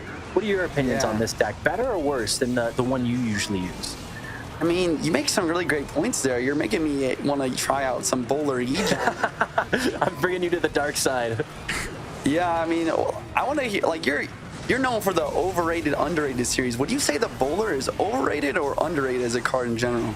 Oh, it sucks. I'm going to have to go with underrated. It's definitely underrated because in Mega Draft, I found whenever I went against it, I hated it. And whenever I used it, it did well. So that just kind of tells me, yeah, sure, it's a little matchup dependent, but there is value. And Mohamed Light sees the value, and he's a little bit behind now. But the longer the game goes on, usually Electro Giant's in a better situation. Is that the case, though, against Lava Hound? Lava Hound might even be in a better situation. What is going on? You know, that's a good idea there. Like, I feel like the only way that Lava can have that situation to be good in this later Elixir kind of range is by going for a split lane pressure, honestly. I feel like you need to try and, like, out-cycle, or not out-cycle, but you have to, like, going same lane here, we can see, like, how the E-Giant kind of soaks everything up and the Phoenix kind of deals on the defense. But if he can go for, like, a split lane pressure, or even just go off lane, he can have a chance to break through for a lot of damage. You know, that being said, though, Nicolo's doing a great job so far in this match, and he is in the damage lead. Yeah, and Mohamed Light looks like he's going opposite lane now, trying to split up the resources of Nicola, because every single time Nicola attacks, it's not flashy, it's not fancy, but that Lava Hound does deal a little bit of damage every single attack, and it's dealing a little bit of damage every time, and that's a lot of damage coming in from that Electro Giant. All it takes is one, and Mohamed Light smells blood in the water, and he is going in right now. Skeleton Dragons on defense, Miner on defense. He does still have to watch out for this Lava Hound push on this left side, but as long as Mohamed Light can defend this, one more lightning and that should be GG. Is this enough? This is what I was talking about. The Phoenix and E-Giant out of cycle right now, and he's got to deal with these opposite lane air troops. This is where it gets a little bit difficult. I really like that goal line to pull it back. Going for the Tornado on defense as well. 19 seconds left, ladies and gentlemen. Nicola does have a lot of units on the board. He needs to continually try to pressure, but this E-Giant just soaking up everything right inside. And as long as he can defend this Miner and prevent 500 plus damage, he should be able to take this W here. Wow. It's crazy how Mohamed Light does that. The game looks close. We saw the same with Abbas. The game, it's close. Going into 1 minute left, anybody can win. But Mohamed Light just figures out a way to win. Like, they were playing same lane the entire game. Then Mohamed Light was like, wait a minute. What if I go down the right side? What if I pivot and do the other lane? There's only two. He just decides to go the other one, and it makes all the difference. Gets one Electro Giant on tower, and look how much damage it does. One lightning later, cleans up the Phoenix as well, deals damage on tower, and just like that, that's all it took. Yeah, and I think you were right about that boulder, right? It's sneakily able to get some shots in the tower. You saw that right side tower go down the very beginning of this match just from a good bowler tornado combo, and that plus the couple good E-Giant pushes he had on the right was able to secure him that damage lead to take the win here in the extra time. But looking at the game recap now, we saw 8 Electro Giants play from Mohamed Light. Very, very often, you do not see that many win conditions played by a player. We saw Nicola only playing 4 Lava Hounds, but that goes along with what we were talking about, how he had to use the E-Giant on the defense versus those big lava pushes. What a great way to pivot by Mo and adapt defensively to use his win condition as a main defensive unit there. I know, I love that's just made me laugh seeing that the Fire Spirit, the cycle card, was played 9 times. The Electro Giant was played 8 times. Yeah, and that just goes to show, like, literally every time he had the E-Giant cycle, he basically played it because he needed it that much.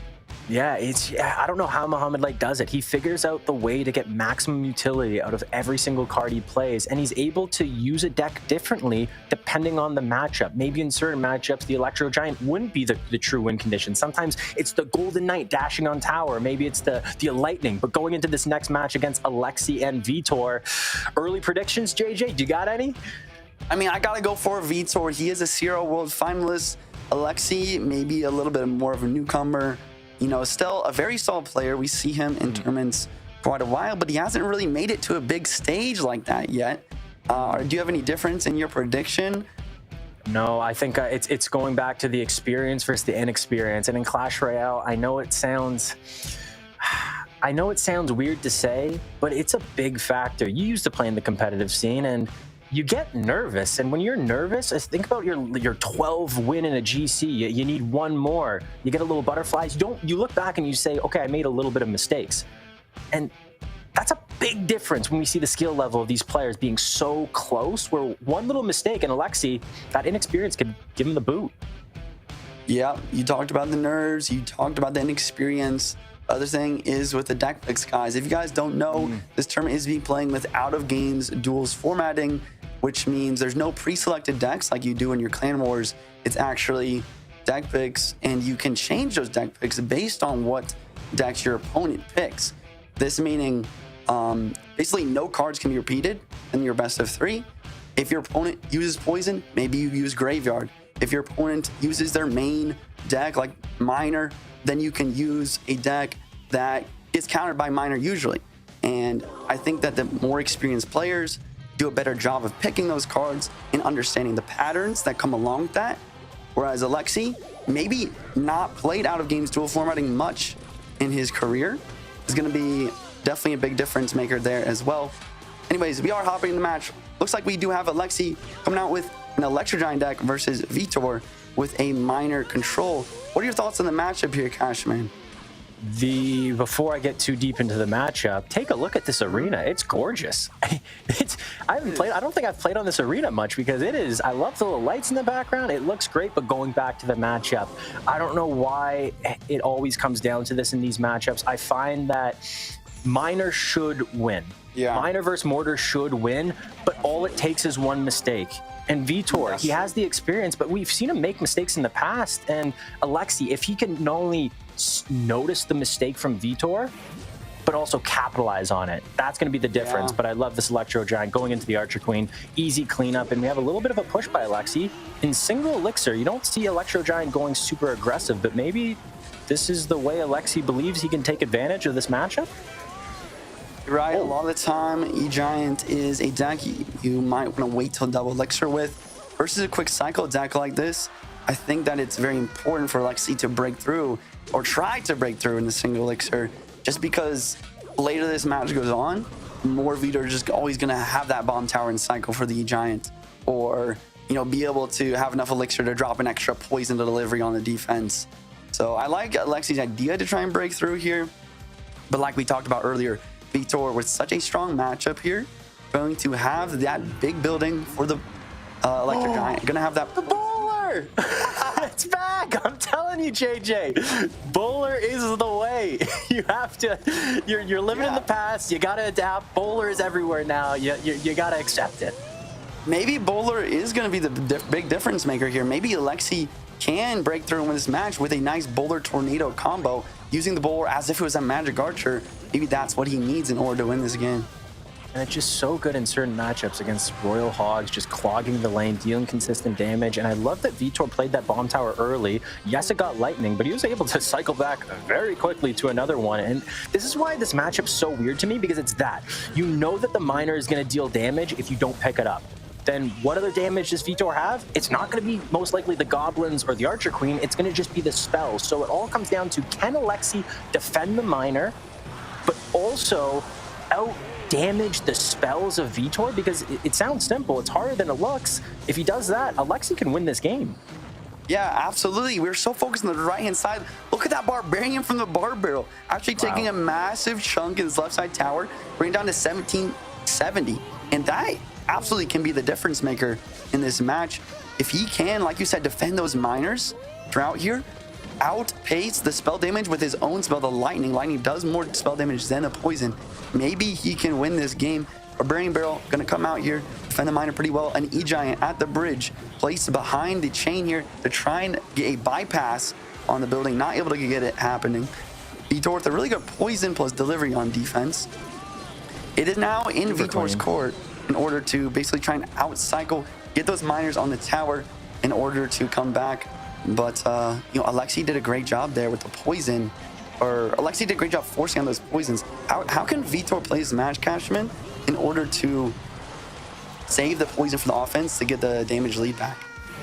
Oh, I think you have to do exactly what he's doing right now. He has the Magic Archer. He's forcing Alexi to split up his pushes, and then if the pushes are split up, you don't have to use the poison on that big clump of units. And whoa, Goblins on tower. Wait a second. I already said that Goblins aren't going to deal damage this matchup. I was mistaken, and a lot of damage coming on this right side. And now Alexi is on the back foot, but there are 2 Royal Giants. Bomb Tower on defense, Golden Knight dashes on the Goblins, dashes on the Ice Spirit and the Bomb Tower.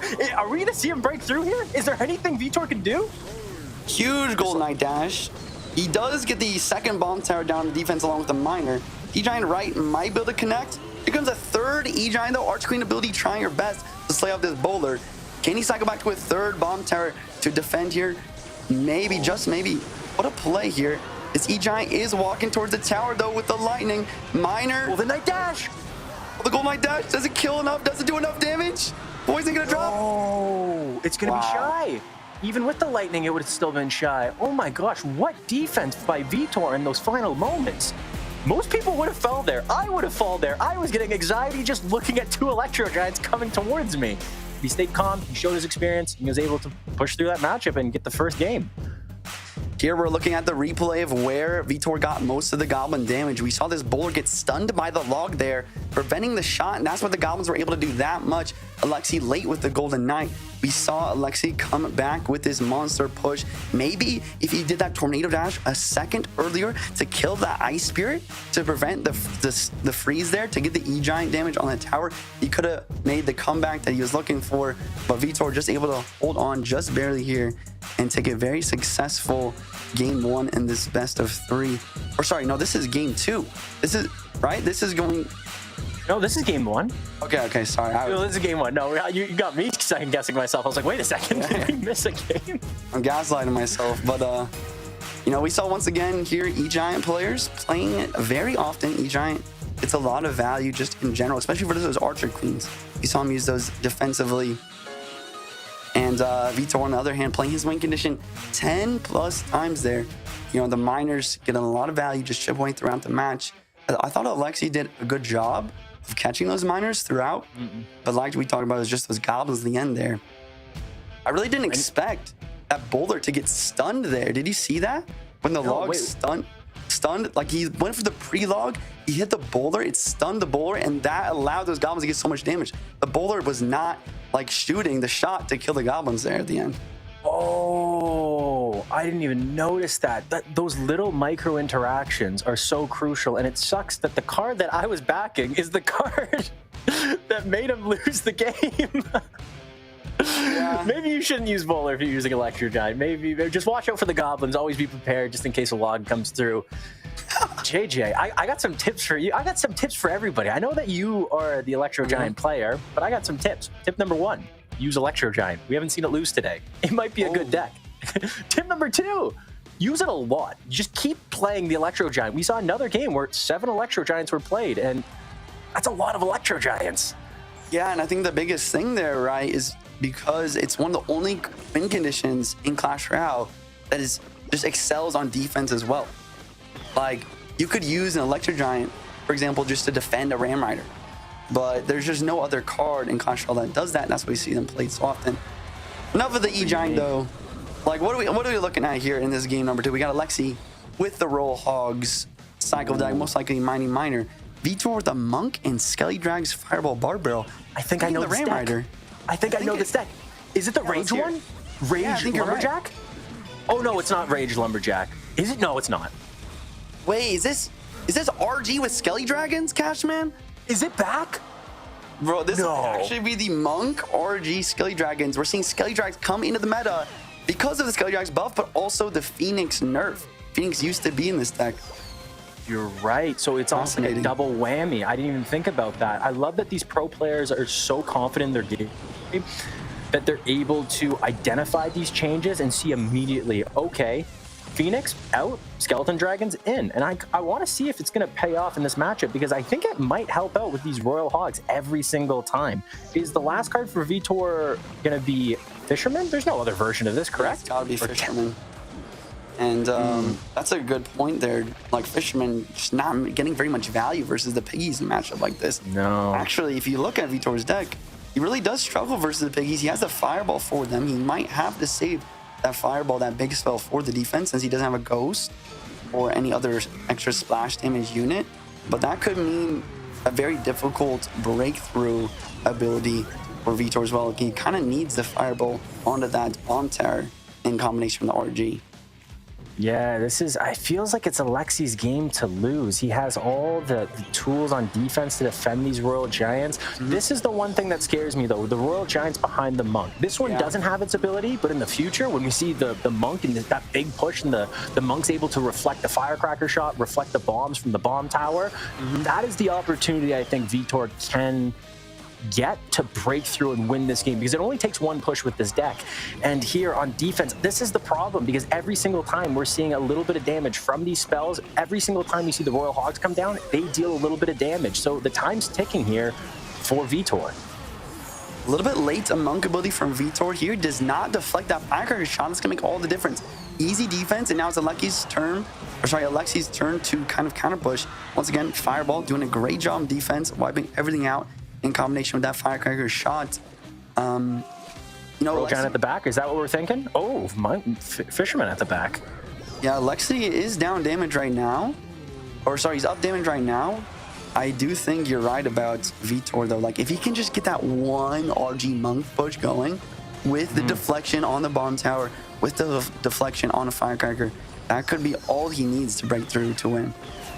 Yeah, but it's Alexi's doing a good job to just not give it to him. Yeah. He's not able to build these big pushes. And do you think now that we're 27 seconds away from triple that we see a Royal Giant at the back, or are those times done? Oh, there, never mind. It's 10 seconds ago we said that, and now we're seeing the Royal Giant at the back, fireball on the right side for these Royal Hogs. Royal Hogs will get a couple of shots, though, and that's a little bit more damage, even with this King Tower being activated. And Vitor, this is his opportunity. We talked about this before. He has to make something happen here, at least deal a little bit of damage, because the time is ticking.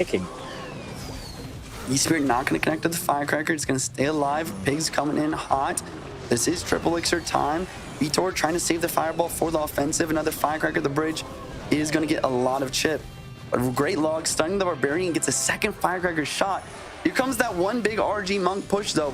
Can Vitor make it happen? He needs to make it happen right here with this push. Monk ability is going to drop. It is deflected. Oh, he gets taken out, though. A second bomb Monk tower got taken out. Uh-oh. Oh, the pre-bar barrel? Is this RG going to connect? Another RG comes down to one shot from the first RG. Is this going to be enough, though? Back to another bomb tower as Alexi on defense. He is doing everything he can. Fireball comes in, takes out the firecracker, deals a little bit of damage. Royal Giant doesn't get the shot. JJ, I think that's it. Yeah, one last round of piggies just to kind of block here. You know, as long as he's applying pressure, he won't be able to defend, or he won't be able to offend as well. And that tower is going all the way down to 132, and that is going to be GG's. Alexi going to take game 2 here versus Vitor, the world finalist, and force this to a game 3 in the best of 3. I love to see an underdog make a nice victory here, and I can't wait to see what these players are going to pull out in the next game. Looking at the replay here, guys, we saw the early damage lead taken by Alexi from those piggies. And isn't that what Clash Royale is about most of the time, Cashman? Isn't it just about getting that damage lead and holding on to it? It's crazy to say this, but yeah, like you can look at Clash Royale as the simplest game in the world, because if your win condition can consistently deal damage, but your opponent cannot, theoretically you win. And that's what we saw in this game. The Royal Giant couldn't get on tower consistently, where the Royal Hogs, every single time, 1 or 2 hits, every single time. And it adds up quick, especially in a 5-minute game. Going into game number 2, I have a bold prediction, JJ. Let's hear it. See Vitor use the fireball. Yeah. Alexi still has his fireball. Does Alexi just go to fireball bait? Does he go to maybe utilizing, no, there's no way he would go Royal Hogs or Royal Recruits, but maybe we see maybe Royal Hogs with the Giant Skeleton paired with the Mirror. We've seen a lot of people use that as one of their decks in this format. What do you expect to see? You know, it's a great question. It is Duels formatting, so we can't use the piggies again, but we definitely could see a fireball bait with like a lava variation, right? Because those are the 2 different types of fireball bait in Clash Royale. You got like lava, skelly drags, flying machine, all air based, and then you got the piggies, So you make a great point there. Like, Fireball's out from Vitor. I forget, do you remember, what did Vitor use in his first game? I'm not sure. It was poison. Was it poison? So maybe, Yeah, so maybe that is like the way to go. Maybe he needs to go for like a lava, flying machine, skelly drags type thing. what about, hear me out, Elixir Golem? He doesn't have a big spell. I guess he still has the rocket, but he doesn't have a big spell to deal with those big pushes. Battle Healer just got a buff. We haven't seen anybody use it yet. It could probably not. That's a probably very won't. dubious call out, but I 100% see where you're coming with. You know, Healer got a buff, and we haven't seen it once today. I would love to see an Elixir Golem, or maybe just a standard Golem as well. And both of those could put in a lot of work with two of the main big spells out of the office here for Vitor. Who used Electro Giant in game number 1? That was Alexi. So was he's already Alexi. used the Electro Giant. Yep. So that means he doesn't have lightning. So Golem Clone, is that what you're saying, JJ? We're gonna see Golem Clone pulled out by Alexi? That would be crazy. I would love to see. Nightwish got a buff as well. Golem Hero. Oh, just imagine. There it is. I mean, on the I other don't think hand, so. Yeah, probably not. I mean, if we're really getting to the nitty gritty of it for predictions here, I would say most likely we're going to see some Hoggy Q at some point from Vitor here. Something safe. And then maybe Alexi. He hasn't used Tornado. No, he did use Tornado with E-Giant. I don't know. I guess maybe Alexi goes for a Graveyard deck, or They're both waiting. Is it going to be 2 heavy decks? Are we thinking Lava Hound? Are we thinking Electro Giant? Are we thinking Gola? Oh, never mind. I take that back, JJ. I apologize. okay, Ghost in the back from Alexi and Giant Skelly from Vitor. Vitor, I mean, Alexi definitely using RG, I would guess. And then I guess Vitor with either Giant Skelly RG or maybe just the Giant Skelly Piggies deck. Nope, I take it back. Gonna be the Giant Is this Skelly Drill? Yep. Oh. And Alexi's going with, is this, what is this? think Is this Mega Knight? Yeah, I think you're on the money with the Mega Knight. I thought it was gonna be RG, but it's going to be the Mega Knight Miner deck. Just inputting those Zappies in can be a really good play here, especially since Vitor already used a couple quick cycle decks. So the Zappies, Yeah, he doesn't have the Fireball. He doesn't have the Poison. Yeah, If exactly. you can't deal with the Zappies on defense, they get infinite value. But on the other hand, Vitor with like a bit of like a reverse psychology, he's like, okay, maybe I don't have the Poison, the Fireball, but I do have the Goldeneye NATO. So maybe the Goldeneye NATO will be enough to break through the Zappies. You do have to watch out though, because sometimes the Zappies can like kind of perma-stun the Goldeneye and prevent the dash from happening. Miss King Tower activation from Vitor. That's not a what? mistake we usually see Vitor do. He tried to use the Tornado to pull the Royal Ghost onto King Tower, but he just totally missed it. Just one tile too high. We've seen people do that before, but we were talking about his experience, and that's not something we usually see Vitor do. This is actually, I mean that's actually absolutely right. Like, you never want to see a missed Tornado here, especially at this high level in the So game. costly. But I don't know. That's what happens. Yeah, If you miss that Tornado, it just the whole stack just comes crumbling down. Alexi smells blood in the water, attacks him, and gets even more damage on this left side. absolutely right. He just went full and took full control of that situation, and he's in massive damage lead. Vitor, on the other hand, does have a massive push on the right hand side. Zappies, Mega Knight, imprints down to defend it. Will he get this Goldeneye dash down in time? Looks like he's saving it. Here comes another round of wall breakers. He gets the Ghost down, but it only hits one. Oh no! Another wall breaker mistake. Can this Giant at this Skelly push. break through though? Never mind, Mega Knight. That's all you gotta say. Can it break through? Mega Knight. That's no in Clash Royale talk. Yeah, Mega it doesn't Knight look draws like he is down. gonna get some. Is he gonna get even close to enough damage to make this game close? Because he still needs to defend this left side. Yeah. And the Ghost, not to mention, just one of the best counters of the drill, right? I don't know. Yeah. Maybe Vitor just can't break through versus this absolutely disgusting Mega Knight Zappies variation. Yeah, it just doesn't seem like there's enough options because you have the Royal Ghost for the drill every single time, and then if there's a lot of units at the bridge, well, you have the Mega Knight. So, and then on Alexi's side, he can get consistent damage with miners. We've seen him get consistent damage with wall breakers as well, but he also has a spell in his back pocket, which is probably going to be what, arrows? Yeah, gotta be arrows, maybe like a zap potentially. I mean, I think Vitor is going the right direction at this point by switching lanes. With a big, heavy deck like this, you definitely need to go same lane as your opponent. Oh, the surprise arrows! Oh, the arrows come out and kill that cannon core. Gold Knight is forced out. And without the Gold Knight for this offense, it's going to be a million times harder to break through. What a play from Alexi here. Yeah, Vitor's doubling down on this left side, but with the Mega Knight already down, I don't think it's going to be enough. And Alexi smells it, and he goes wall breakers on the right side. This time, doesn't make a mistake against the wall breakers with the Royal Ghost. Wall breakers get cleaned up. He wants to keep this the execution on this left side healthy and alive, and he's doing so with just giant skeleton after giant skeleton after giant skeleton. Does he get the lineup with this Executioner? Executioner just a little out of range. And now we're seeing the Goblin draw on defense, but the Royal Ghost. Every single time, it looks like Alexi has more than enough on defense. This push is looking massive. Executioner to come down. Alexi needs to get another Mega Knight down. Mega Knight, though. Mega Knight. Now, there it goes. Here comes the drill. Will the Ghost be back in cycle for this drill? Yes, it will. Gold Knight at the bridge. We need to see a NATO dash if he wants any sort of chance to get to the tower. But the Gold Knight does not make it there. And the minor wall breakers on the right. Boom. Yeah, that's the nail in the coffin. Minor, a couple more thwacks, arrows. That was... I think that just goes down. I love the Zappies pick by Alexi. We saw it in that last little push. He couldn't get through the Zappies. And the way to get through the Zappies, you have to use the Golden Knight Dash, but then that's one of your offensive tools that you have to deal damage that you don't have anymore. And Alexi just had something for everything Vitor had in his arsenal. And a couple mistakes from Vitor, and that's all. That's the end of the day for Vitor. And just a huge upset, really. Alexi taking out a Sierra World finalist, and he's continuing on the bracket. There's no second elimination bracket. Vitor is out of here. It's absolutely fantastic to see an underdog kind of make it happen here. And like you said, it's really just a deck pick that came down to it at the end there. I think it was a fantastic play. Maybe completely predicting this drill deck. Mega Knight plus the Ghost, two great drill counters.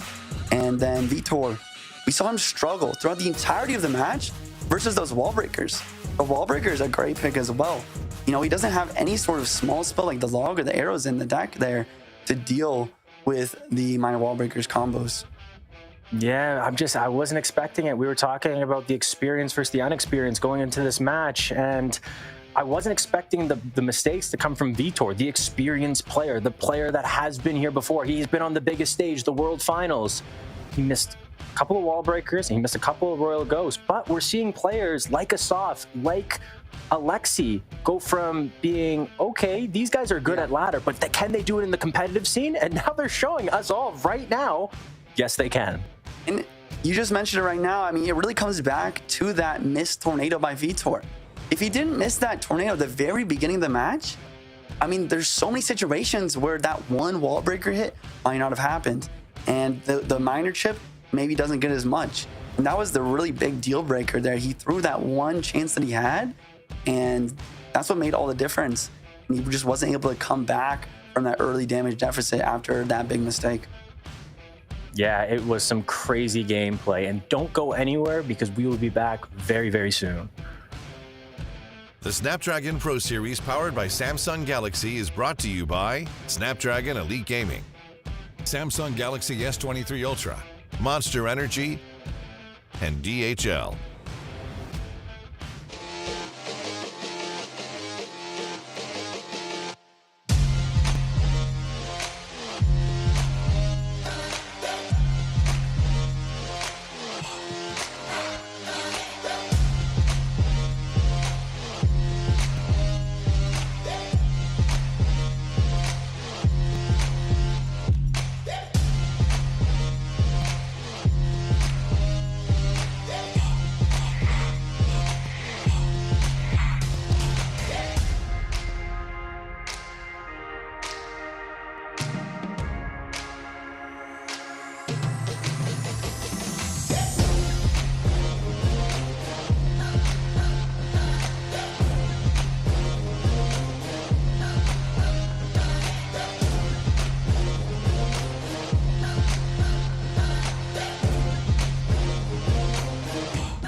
Welcome back, everyone, as we await quarterfinal number 4 between Arden Toas and OP Sam.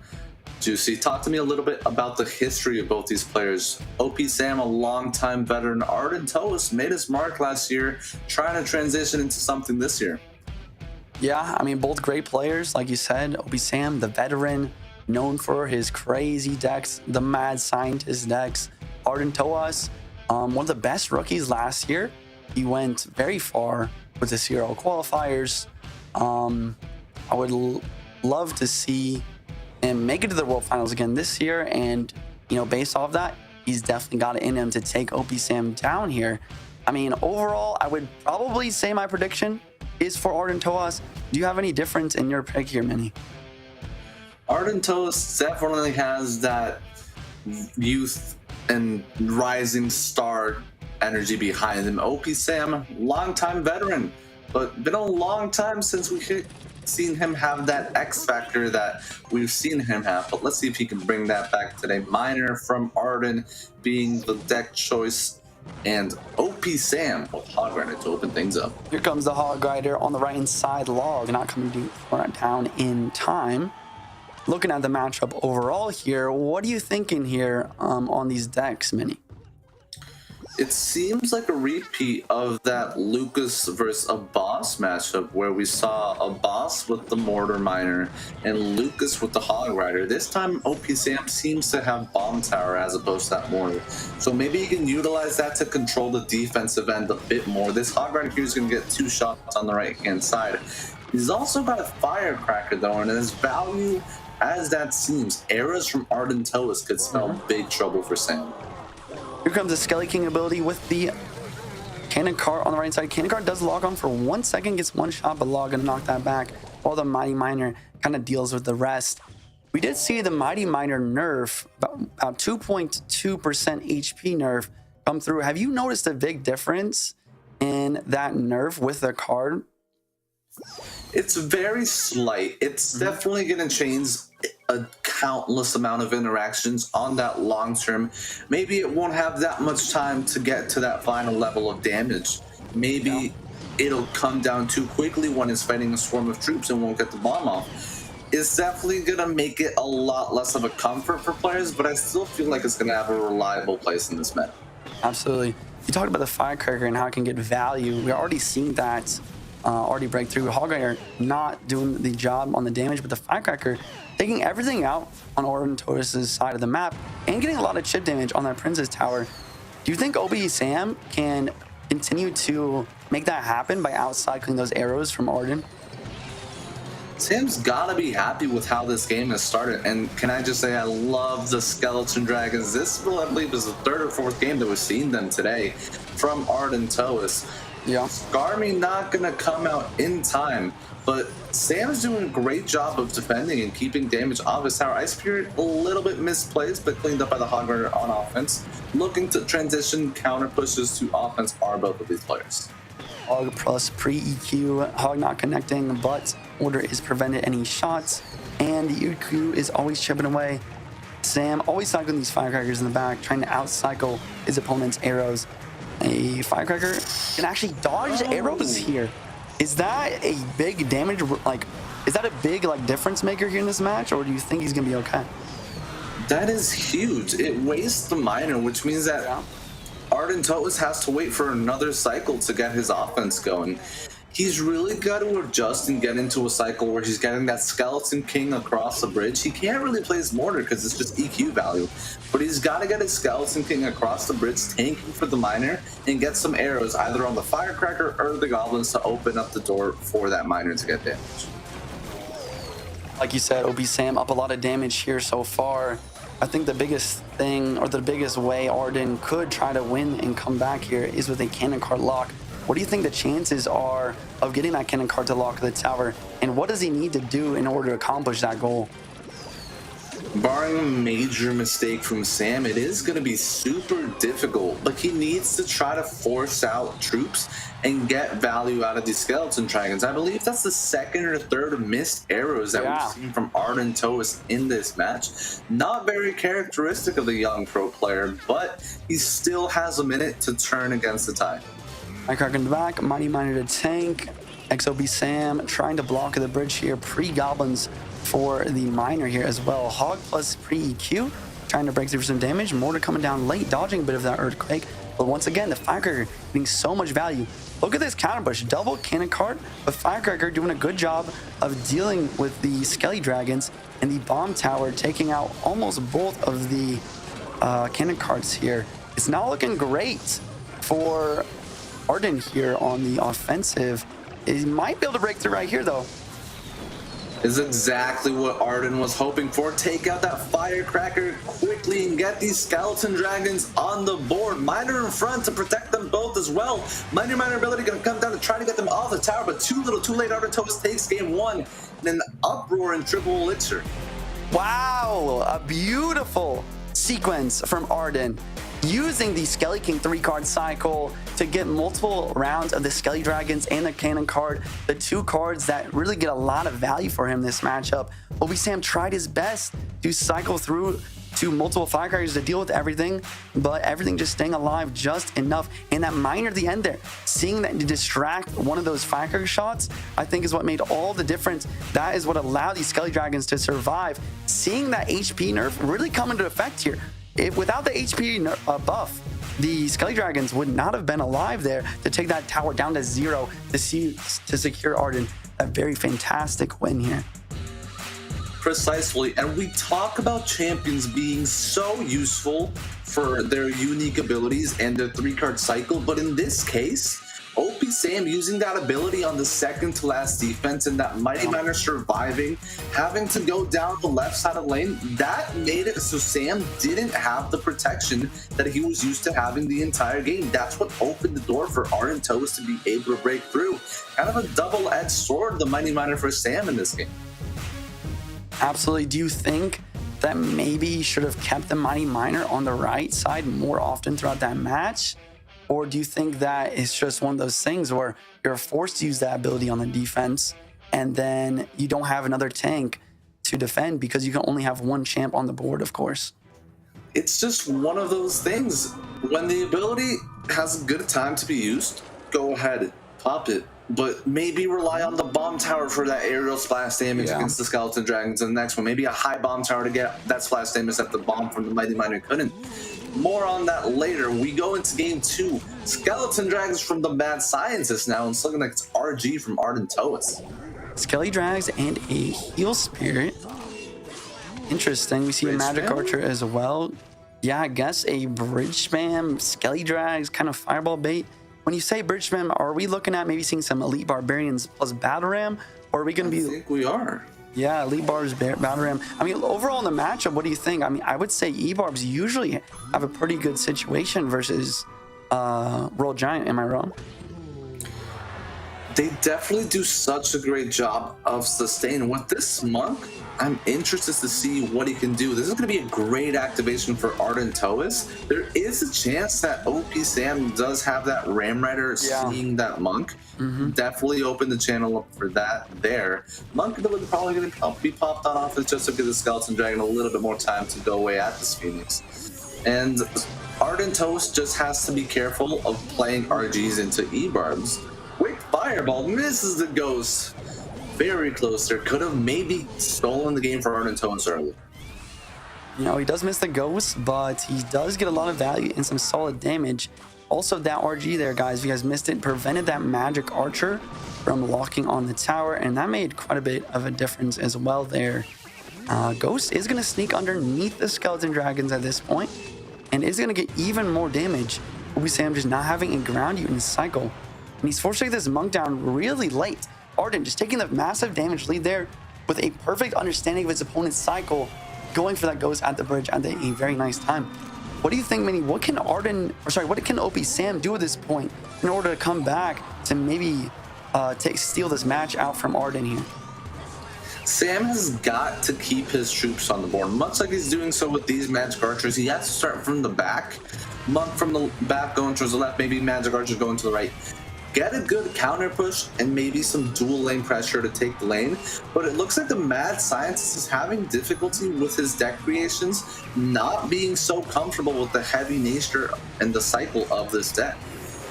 Yeah, I think that fireball from Arden getting so much value in this situation. I think another thing that OPSim has to do if he does want to come back is he needs to basically use that monk ability. Oh, we do see the E-barbs. Wow, E-barbs are going to be in for the RG. But like I was saying, yeah, he needs to use that monk ability to deflect the fireball. I mean, at this point, it seems a little bit too late, though. Little too little and a little too hard in toes with a swift, nice and easy, cool and collective 2-0 over the Mad Scientists. Gonna wrap up the quarterfinals and taking a very convincing win over a CRL veteran. Yeah, fantastic plays. Looking at the replay, I would have loved to see that ghost in the middle of the match here. I think that was the biggest kind of difference maker, damage dealer from Arden. Just understanding his opponent's cycle, going for the ghost of the bridge. You say on the board here, Arden only played 2 Royal Giants the entire game. The ghost, though, done a great job of forcing out negative elixir trades, and Sam just not able to defend this correctly. And we see on the other end, Manny, talk to me about how many battle rams are played here and how that affected this match. Absolutely none, and I completely agree with those ghosts forcing out negative elixir trades. You saw on OP Sam's side of the board, he only had a ghost of his own and a bar barrel to defend that ghost for an even or negative elixir trade. The other cards were just way too expensive, and that's what we saw in the middle of the match. He needed to get those battle rams on offense, but it's super difficult when your opponent's fisherman can completely neutralize it. And not only that, fisherman versus battle ram, it's a positive trade. Add some skeletons up on with that, and you get the fisherman going in for the counter push for the oncoming RG. For sure. Looking at the rest of the bracket here, guys, we are into the semifinals. We have Asaf versus Muhammad Light. We have Alexi versus Arden Towas. And we are going to be going over Asaf versus Muhammad Light up next. Let me hear your prediction on this, Ameni. Or do you think there's any chance that Asaf can overcome the world champion here?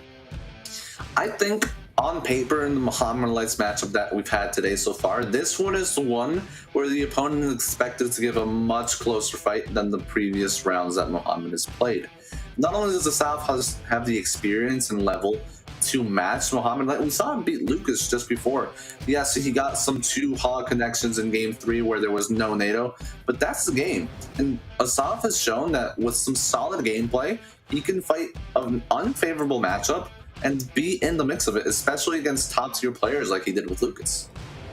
Absolutely. On Muhammad Light's end of things, you know, he's very comfortable with a variety of decks, almost every deck, Clash Royale. It's fantastic to see all of these players, including Muhammad Light, kind of adapt to those balance changes that only happened about 2 days ago. Talk to me here, Manny. We've seen a few matches now so far. Are we going to be seeing some more Skelly Drags, maybe some more cards that were affected by those balance changes here in this best of 3? I think if you're Muhammad Light, you're completely open, maybe even excited to pull these Skeleton Dragons in this set. We've already seen Soft use them in his set against Lucas. Muhammad Light playing a little more staple previous meta decks, but hey, you talk about the world champion, the face of this game. I think this is the round for him to pull out something interesting and entertaining. Maybe not Skeleton Dragons, maybe we'll see a healer. Who knows, yeah. But Muhammad Light, definitely got to keep an eye out on his deck picks. Out of all of the different games here, we have seen Skelly Drags be that one card that really show up the most. Obviously the health buff, but do you think the actual spread buff, where they're farther apart, preventing like more splash damage from coming through, like, do you think that has made a difference maker here in some of these matches? I think it can 100% do so, and it can easily be underlooked as well. Asaf, by the way, going to his comfort drill in game 1, Muhammad Light, with what looks to be RG. But it can 100% be underlooked, but not only does it prevent the splash damage, but it prevents a single melee troop like that Phoenix travel just a little bit more before he gets to that next skeleton drill. Absolutely, I didn't even think about that. That's a great point. We see a drill plus a Dark Goblin push coming on the right side. We see the drill played further back, along with the wall breakers, trying to prevent that hunter from getting multiple targets of value. The Dark Goblin does a pretty good job of cleaning up this counter push, but Mo Light does have a Fisherman and a Barbarian on the board for Asaf to deal with this here. You know, I mean, we look at these players and I always talk about Asaf. I always say that Asaf is one of the best aggressive players in Clash Royale. It's amazing to see what he can do with the Skelly King and everything on the bridge, knowing his opponent's cycle and his elixir. Mohamed Light, I would say, is the opposite end of that spectrum. Probably the best defensive player in the world. His defense is always on point. So based off that information, Manny, do you think that one kind of playstyle has an edge over the other? Or do you think this is just an even matchup and anything could really happen? I think Mohamed's like defensive just perfection. If I were to pick player A or player B, I feel like the defensive playstyle would go a longer way, just because it can give you the ability to play a lot more decks. A lot of decks you're not going to be able to play as aggressive at the start of matches. And if you get a great foundation being able to defend against a large amount of archetypes, you're gonna have a better chance of having success. We get a Fireball plus a pre-Fisherman at the bridge here on the left-hand side, breaking through the Inferno Tower. Seeing that Mohamed Light can play aggressively quite well, also taking the damage lead here. No bar barrel in cycle. Fiend's going to come down to try and defend everything here. All breakers are a threat. One does get taken out, but the other does connect. And we see the dust kind of settle here. Both players getting their elixir built up once again. And we see a Monk come down from Mohamed Light. Tell me, how much value does this Monk get in this matchup, and what is he looking to do with his ability here? The Monk ability is going to be a game winner possibly for Mohamed. If we look at this matchup, this Inferno Tower is going to go on an absolute rampage. Yeah. Mohamed Light, the only way that he can get breakthrough is tanking it with a bar barrel or a Monk ability to give that Royal Giant enough time to get 3 shots on that Inferno Tower, comboed with a Fireball to take it down and break through. This is Asaf's bread and butter, and he's gotten the best matchup imaginable for it. That's a great call out. Monk ability definitely gets countered quite well by those Inferno Towers. But we see the Monk ability kind of deflecting the Dark off the right side, and the Phoenix respawn does connect. So Mohamed Light actually going to be taking the damage lead here on the right side and forcing out a defensive Fireball. Mohamed Light up a lot of elixir at this point, but an absolute fantastic way to come back and put himself in a driver's seat here.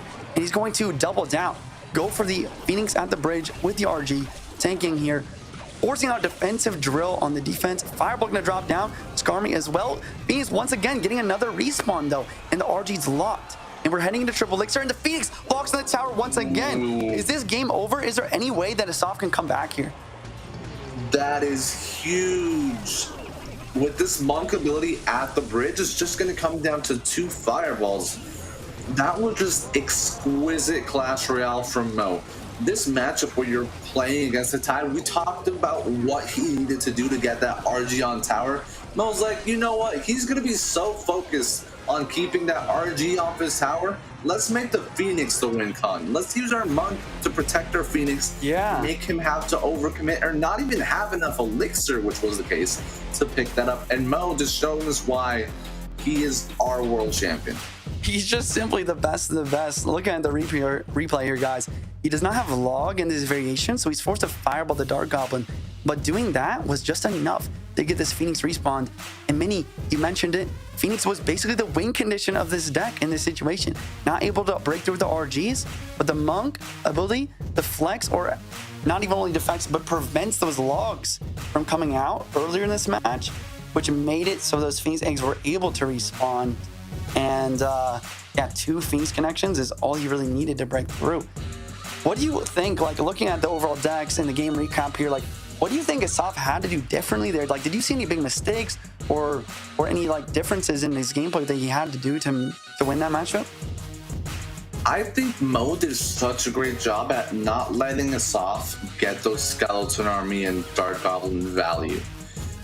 What Mohamed Light is so good at doing, even if he doesn't have a good matchup, he says it time and time again. He thinks and finds of the way that he's gonna break through. There's gotta be some way, even if it's hidden. A lot of players, when they see that matchup, they're not gonna think about the Phoenix being the win condition. But if he's okay, Phoenix, Monk, and Dark Goblin is the only air target, that's his route to victory. Yeah, that's a great point. Like I said, I didn't even think about that. I mean, it just goes to show why Mohamed Light is so successful. I mean, I would have never thought to use your Phoenix, a supporting card, as your main way to get damage, but that's what sets him apart from these other players. He's able to always just find some sort of way to break through and get the W here. And we see a Lava Hound come out from Asaf in game 2 and an E-Giant from Mo. Talk to me about this matchup here and who you think has the advantage. It's been talked about before. When the skill doesn't work, maybe you go a little bit towards the matchup way. I don't know. It doesn't look like a Lava clone, but it is a Lava Loon with what looks to be Arrow Zap. Mo doing a great job of tower trading here and not... Oh my god, he's going to defend and take tower. Mo doing a great job of pressuring and defending at the same time. Lava Hound goes down. Inferno on the offense is going to be enough to take tower. This is an action-packed first minute of the game, Juicy. I don't think we saw it there many, but Asaf actually missed his zap on the Inferno Dragon, which made it so he did not take the right inside tower. I think he misplayed the zap. We're gonna have to see that in the replay later here. But like you said, Mo absolutely going crazy here on the offense, and at the same time, Asaf really not making good plays on his defense either. He plays an Inferno Dragon too close to the E-Giant, which allowed the E-Giant to actually reset. Balloon get a shot? No. Fire Spirit comes down. Huge, like you said, I must have missed it. I was looking at the upper part of the screen where a great tornado was placed to pull that Inferno Dragon into the E-Giant radius. But if you're missing zaps versus the best in the world, there's such a little margin for error in top gameplay. That margin of error is almost non-existent when you're playing Mohamed Light. So maybe Asaf is going to look back at this game and wonder what he could have done differently if he did hit that zap. Yeah, and ladies and gentlemen, I am sick back home. You can probably start hearing my voice, but if I did call that out wrong, you know, I'm gonna blame it on that. Just so you know, I'm pretty sure he missed the zap. But I mean, either way, it looks like he is gonna be able to take out this right inside tower. He's just one zapper arrows away. But Mo Light starting to work on the King Tower here.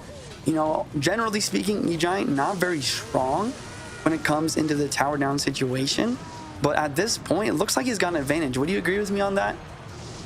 Yeah, threatening King Tower push there that was cleaned up by an Inferno Dragon and some Skeleton Dragons, but that tower is going to drop to 1,200. This tower goes down. Asaf makes it a 2-tower game, potentially 3 towers now that Mo's going for 3, and that bowler just got a strike on all those Barbarians. Inferno Dragon going to do a great job of cleaning up here. Interesting Golden Knight there for Mo, maybe just trying to take advantage of the lack of ground cards, but Miner was back in cycle for Soft. And this is the moment to take advantage of this Inferno Dragon counter push and try to put Mo Light in some trouble. Inferno Dragon on the defense, it is his only air targeting card. Zap is going to drop down this time correctly. And we do see a Lightning plus a Fire Spirit to try and deal with everything, but the balloon does connect. And here comes another Miner here. Thank you for the Skelly Drags. Mo Light not using the E-Giant defense. That's what I would have done there, but instead he's going to save the E-Giant for the offensive, get the nice bowler down to tank everything.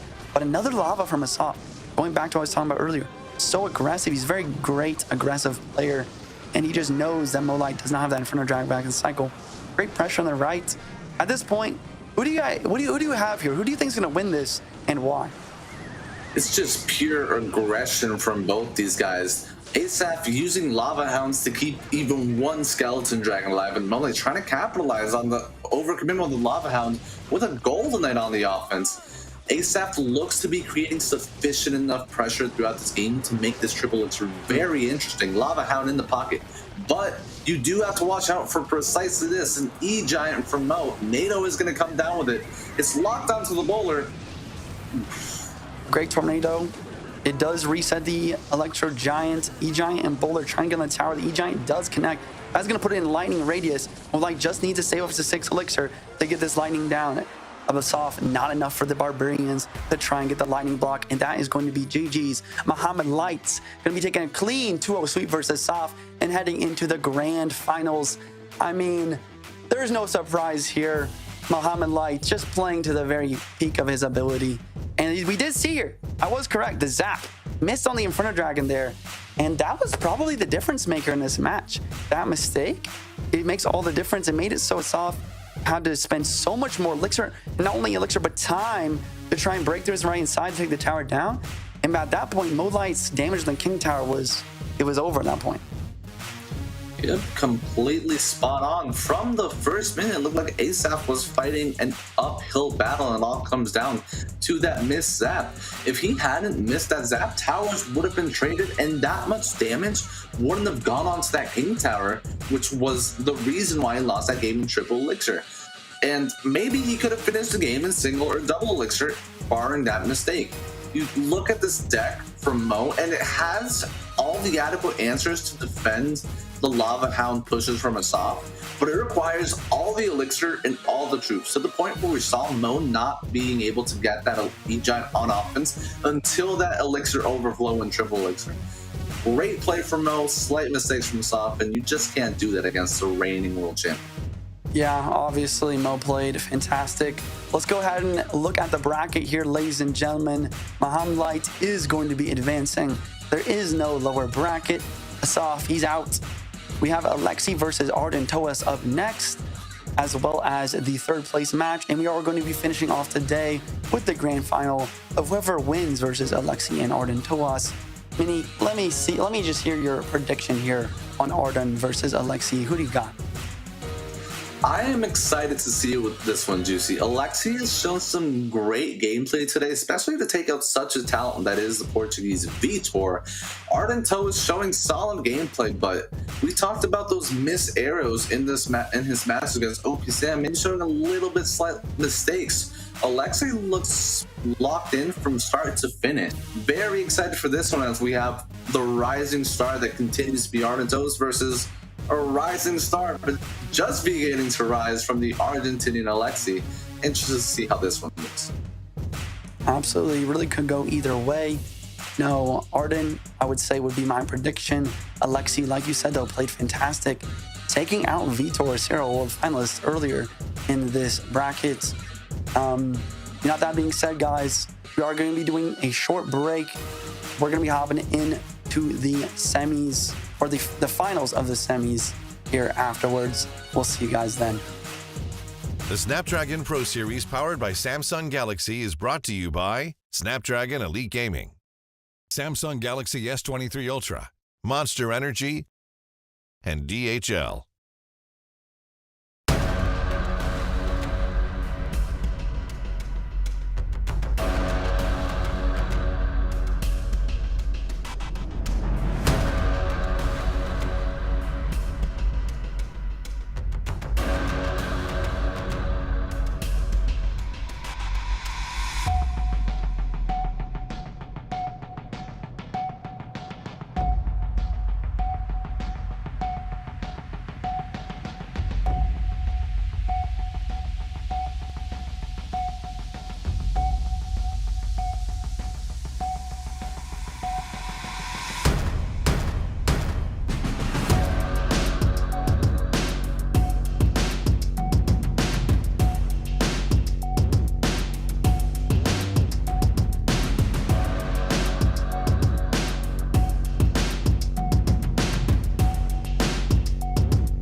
welcome back to the action. I'm joined by the Canadian version of Juicy J, Cashman, as we wait this second semifinal between Arden Toas and Alexi. We got Juicy's predictions. Interested to hear what you have to say. I am back. Like the skeleton dragons, I have returned, and I'm surprised this Mohamed Light guy. He seems pretty decent. He's a good Clash Royale player. Yeah, where did he come from? Yeah, I think he has a good potential in this, but it's not about Mohamed Light. That'll come into the future. Right now, we're talking about Alexi and Arden Toas because it's a weird predicament for me because I predicted Arden Toas to do well. But Alexi... You predicted Arden Toas, you predicted Vitor, you predicted half the bracket. It was Lucas. It was Lucas, and he had a bad opening hand. You take that back. He could have won that game. It was Lucas, Mo, Vitor, Arden. It was half the bracket. But Alexi, I got to be honest. I wanted to see more out of Alexi today in this tournament, and I've seen it. So it's hard for me to sit back and say, okay, this is going to be easy for Arden. I want Arden to win because I want to watch more Alexi. I want to see what Alexi can do. We've seen him do it.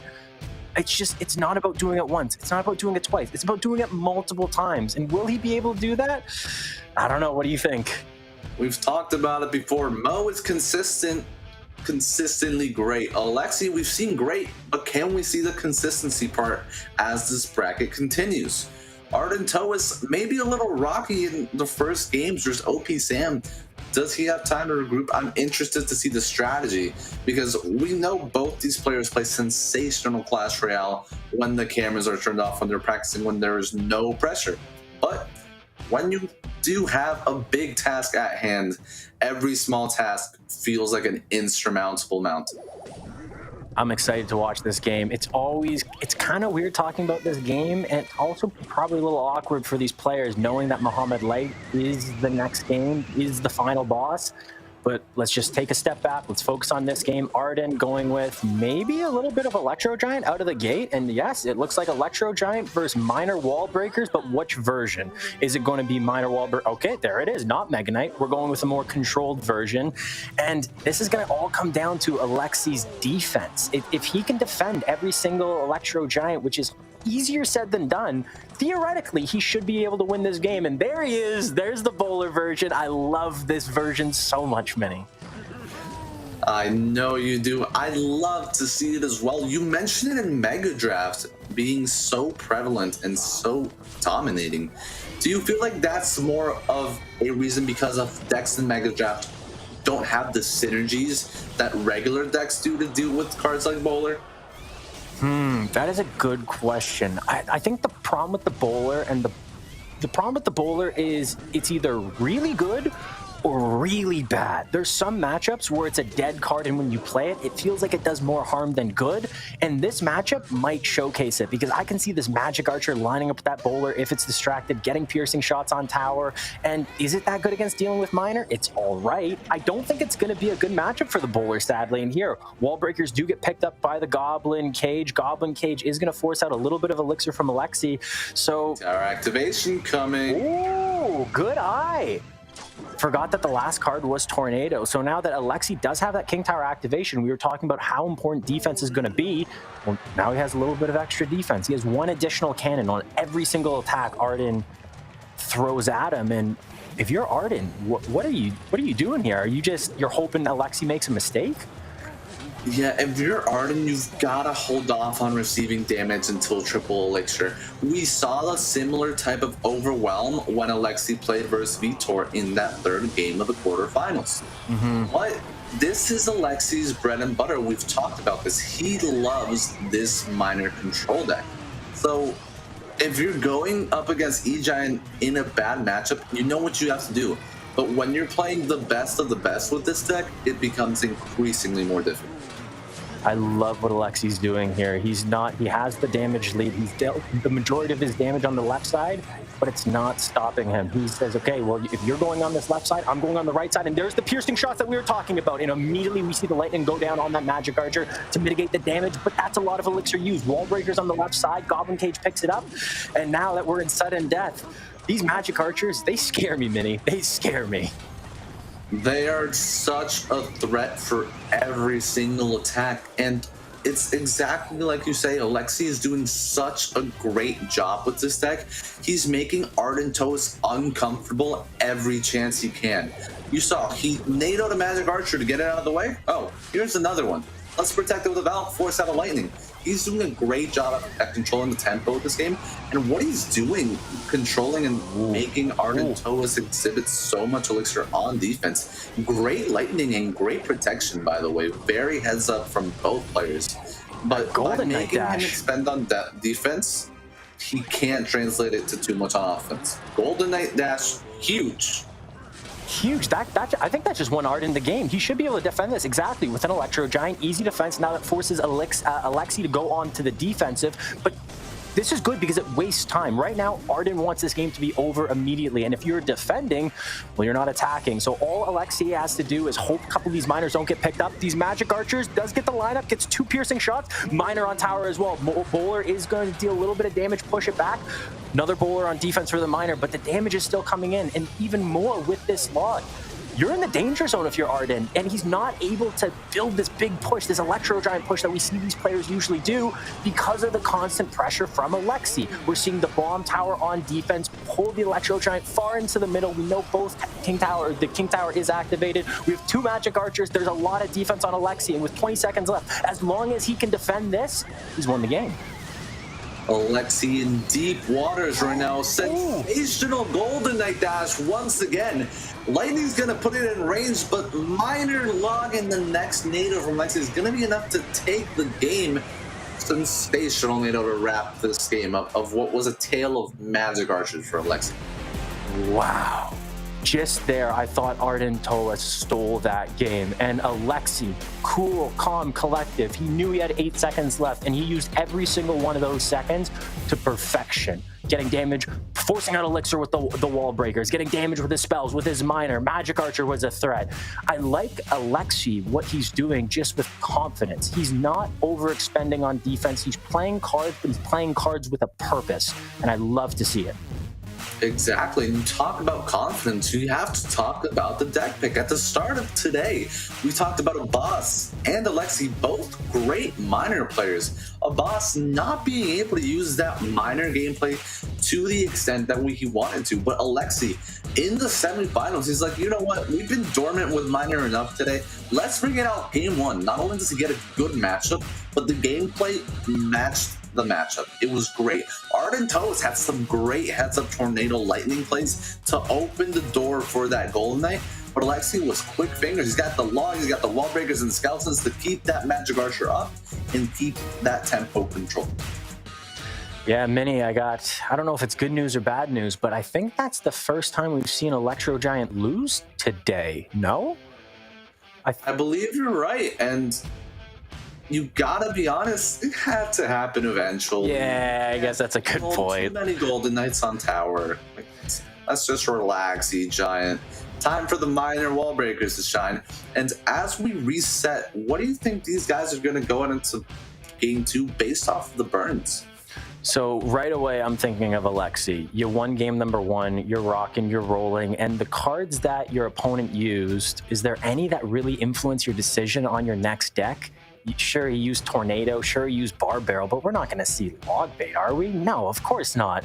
So you kind of just stick to your guns if you're Alexi. You play the deck that you were going to play before, and you're going to play it as well as you did the game before, and you're going to just keep going with this momentum. But then on the other side, if you're Arden, what do you do? I don't know what the answer is. Do you go with something crazy? We've seen him play super consistent pretty much the entire tournament, and he's been sticking to the meta. He hasn't really tried to push the boundaries like OP Sam did, and so maybe just go to something he's comfortable with, Royal Giant, Hog EQ, something maybe a little bit more traditional. I agree with your Hog EQ assessment. Both of these players have used NATO and the building in their first game. So Hog, even if it's not used in this game 2, could be a potential option for game 3. Now, you may ask yourself, Alexi's already used a log and some cycle troops. We could see a Hog snowball, definitely a viable route, and especially if you consider the surprise element of that. Maybe you're not expecting Hog because of that log burn. Could be a viable option, but we see Arden Toes taking that tornado burn and utilizing Hog Rider. And it's going to be Alexi with drill, I want to say Inferno Tower style, like Asaf used. Interesting. So looking at the resources Arden has for these drills, is this going to be a problem? Because he does have the log, yes, but he doesn't have like a Royal Ghost or a Valkyrie, something that's really consistent at dealing with the drill. And we know the drill, yes, it deals a little bit of damage with that initial impact, but every single goblin, if that can get consistent damage, you're in trouble. And Inferno Tower is going to be more than enough. Even with the help of the EQ, you need a little bit more to help get that Hog Rider on tower. And King Tower activation, was that from the Firecracker? Yep, Firecracker with the Ice Spirit. Great job from Alexi activating. That's going to be huge to defend the Hog Riders. Alexi going with the Drill Bomb Tower variation with Fireball, but since he did use that Bomb Tower in Game 1, opts to put in the Inferno Tower in Game 2. Now that could be very difficult to deal with the Hogs, because not only is it one more Elixir, the potential to get out-cycled is increasingly bigger, although I do love the potential to defend Hog Riders with the Ice Spirit and Guards. Yes, he does have options, and you've got to be careful about getting out-cycled here. Mighty Miner on the right side deals a little bit of damage, and here we go. We got the Hog Rider. Does he go with the Earthquake? I don't know if is the Earthquake coming out maybe a little too soon, because you know it's just going to deal a little bit of damage to the tower, and now you don't have the Elixir to deal with this Goblin Drill. Skeletons on defense, log. Elixir committed on offense at such an early state. He was able to bring it back with that skeleton log cheap defense, and that Mighty Miner from Alexi not being able to get that punish that he intended because of double Elixir saving the day. Great hog hit. You're right about the outcycle ability of this deck. He was able to outcycle that Inferno Tower, forcing Alexi to have to use the Fireball on defense instead. So this game is not over at all. It's all going to come down to, is Arden Toas going to be able to stop these drills every single time? And so far, he's struggled a little bit, but here, going with the early log, Mighty Miner and the Ice Spirit should be more than enough. Fireball comes in, gets a little bit of damage on tower. Firecracker doesn't take out the Musketeer, but the Skeletons, they do. Huge takeout there on the board. Inferno Tower going to come down for this Hog Rider. EQ going to get it to work. Going to need an Ice Spirit or something else. And there's no log from Lexi either. We mentioned the Hog Rider Snowball being a possibility. He doesn't use Snowball in this drill. He uses Delivery. That limits its offense a lot because you can't combo your drills with a small spell. You have to overcommit with that Fireball every time. And that just may open the door for Hog Riders to go in. Yes, but these goblins have been a problem for Arden Toas. And you think it's only one goblin stab. How bad could it be? They add up quick, and they have been adding up in this game. And Alexi, that Royal Delivery, I think it kind of makes his cycle a little bit more awkward. But I don't think it's going to be an issue now that especially we're going into triple Elixir. I can see Alexi going in with these Goblin Drills every single time, going in with these Fireballs whenever he gets Fireball value. And Musketeer has to get picked up, Ice Spirit to pick it up, and Arden, probably a Hog Rider in supporting with a Firecracker. We know that the Inferno Tower is not in cycle, but still able to defend. Whoa, did that get a shot? No, it got just shut down by the guards and the two towers. And one huge thing to think about in this matchup is we saw this before in the OP Sam versus Arden Toas matchup. OP Sam had to waste that Mighty Miner on the right hand side. In this case, he needs this Mighty Miner every time for the drill, and that Hog Rider. Oh, that's it. No, that's it. A little bit of a misplayed drill, and you called it from the get-go. The Inferno Tower, yes, you're able to defend the Hog Rider even through the Earthquake, but it's not about the first Hog Rider, it's about the second Hog Rider, and we saw the second Hog Rider be a problem in that matchup, and the reason that we see Arden Toas tying up this set, wow. Wow, we were too busy focused on what Arden Toas had to do on defense that we completely mislooked the offensive nature. And you see this, we talked about the offensive always needing a Fireball, and this is where that out-cycling began.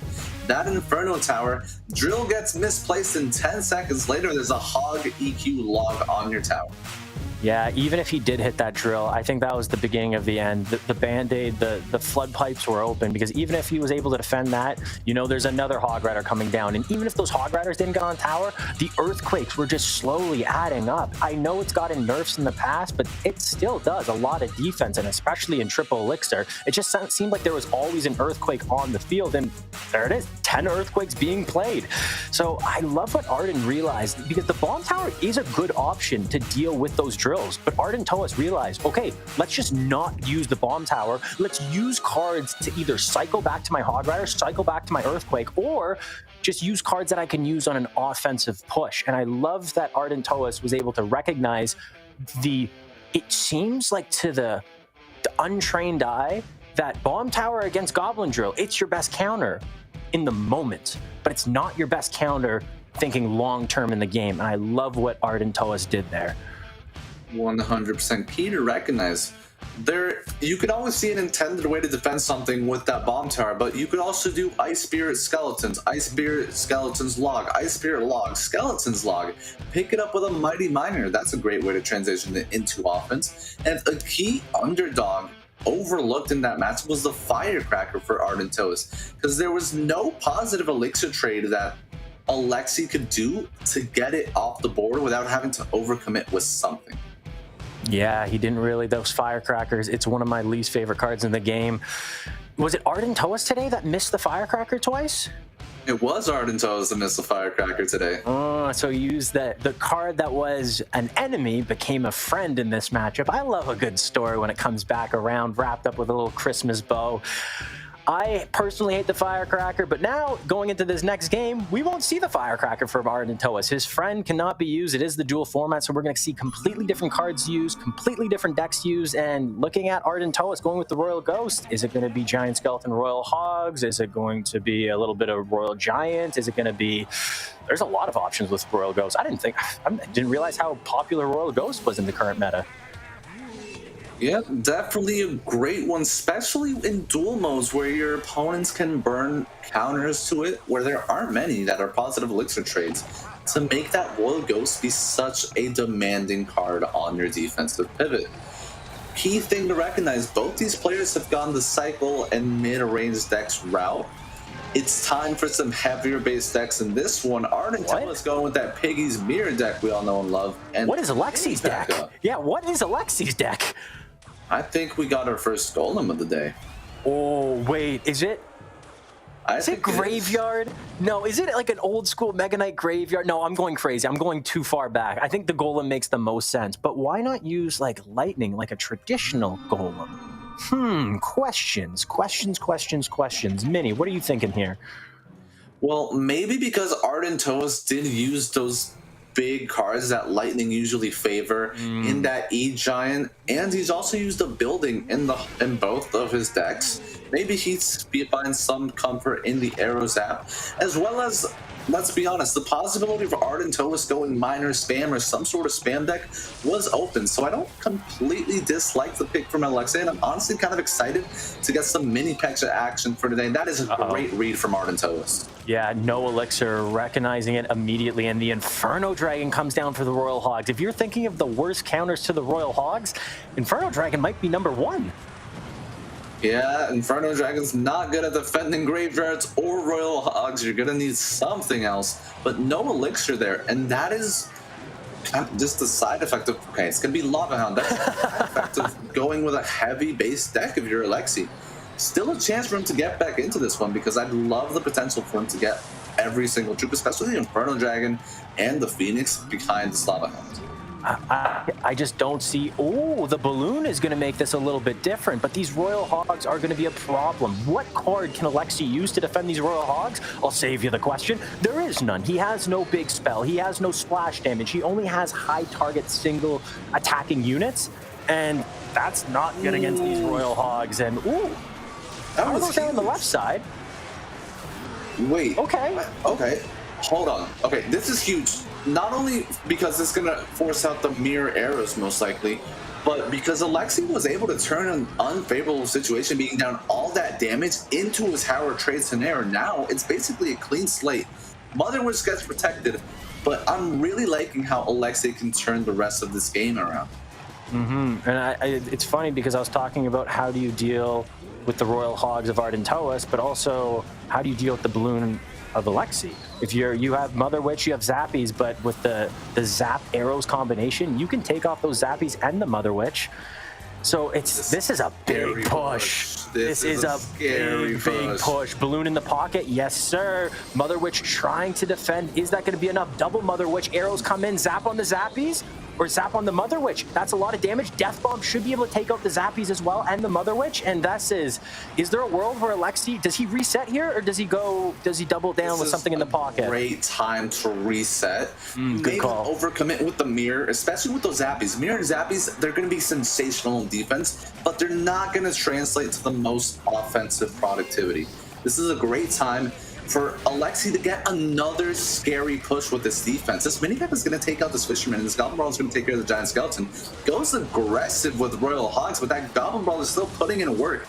There's going to be some arrow zap on the Zappies and the Mother, which mirrors again another cycle on the back foot for Ardentois. This should be a clean defense by Ardentois, having all those Zappies. If you cannot deal with Zappies, they're so frustrating on the defensive end. They're just such a problem, and we're seeing it here with 30 seconds left. It looks like Ardentois has a nice little counter push, and it's a problem for Alexi because he's behind right now. He needs to deal damage, but he has to defend first, and he's spending time defending, and if he's defending, he's not attacking. I think he's lost this game. I don't think there's just enough time. Ardentois played this perfectly in a two-tower situation. Uh-oh. Watch Did I out jinx for it? this balloon in the next miner that's going to come. Oh, no! Mini! Oh! Death damage in. Balloon on the tower, but doesn't get the drop. It looked like the animation was played, but the Zappies, I guess, slowed down, resetted the bomb. What happened there? What is going on? That was huge. Looked like Balloon got the death damage, but not the drop. Very great gameplay from both of these guys, and Ardentois just began to recognize that there was 0 splash damage troops on Alexi's end. He shifted from the Crown Tower, King Tower focus, where you saw the Giant Skeleton on the left, and he just bottled everything up into one lane and was able to get the win doing that. Okay, I'm excited to see this balloon. How close was it? Were my eyes deceiving me? 5 seconds left. Look, you can see. Oh, no, not the animation. Just a little short. Very, very close. Would the Death Bomb have been enough? Because the Death Bomb didn't pop. No, that still wouldn't have been enough. No, and unfortunately, my dark horse pick is going to go into the third place match. Cash, you can go ahead and take credit for Ardentois' win.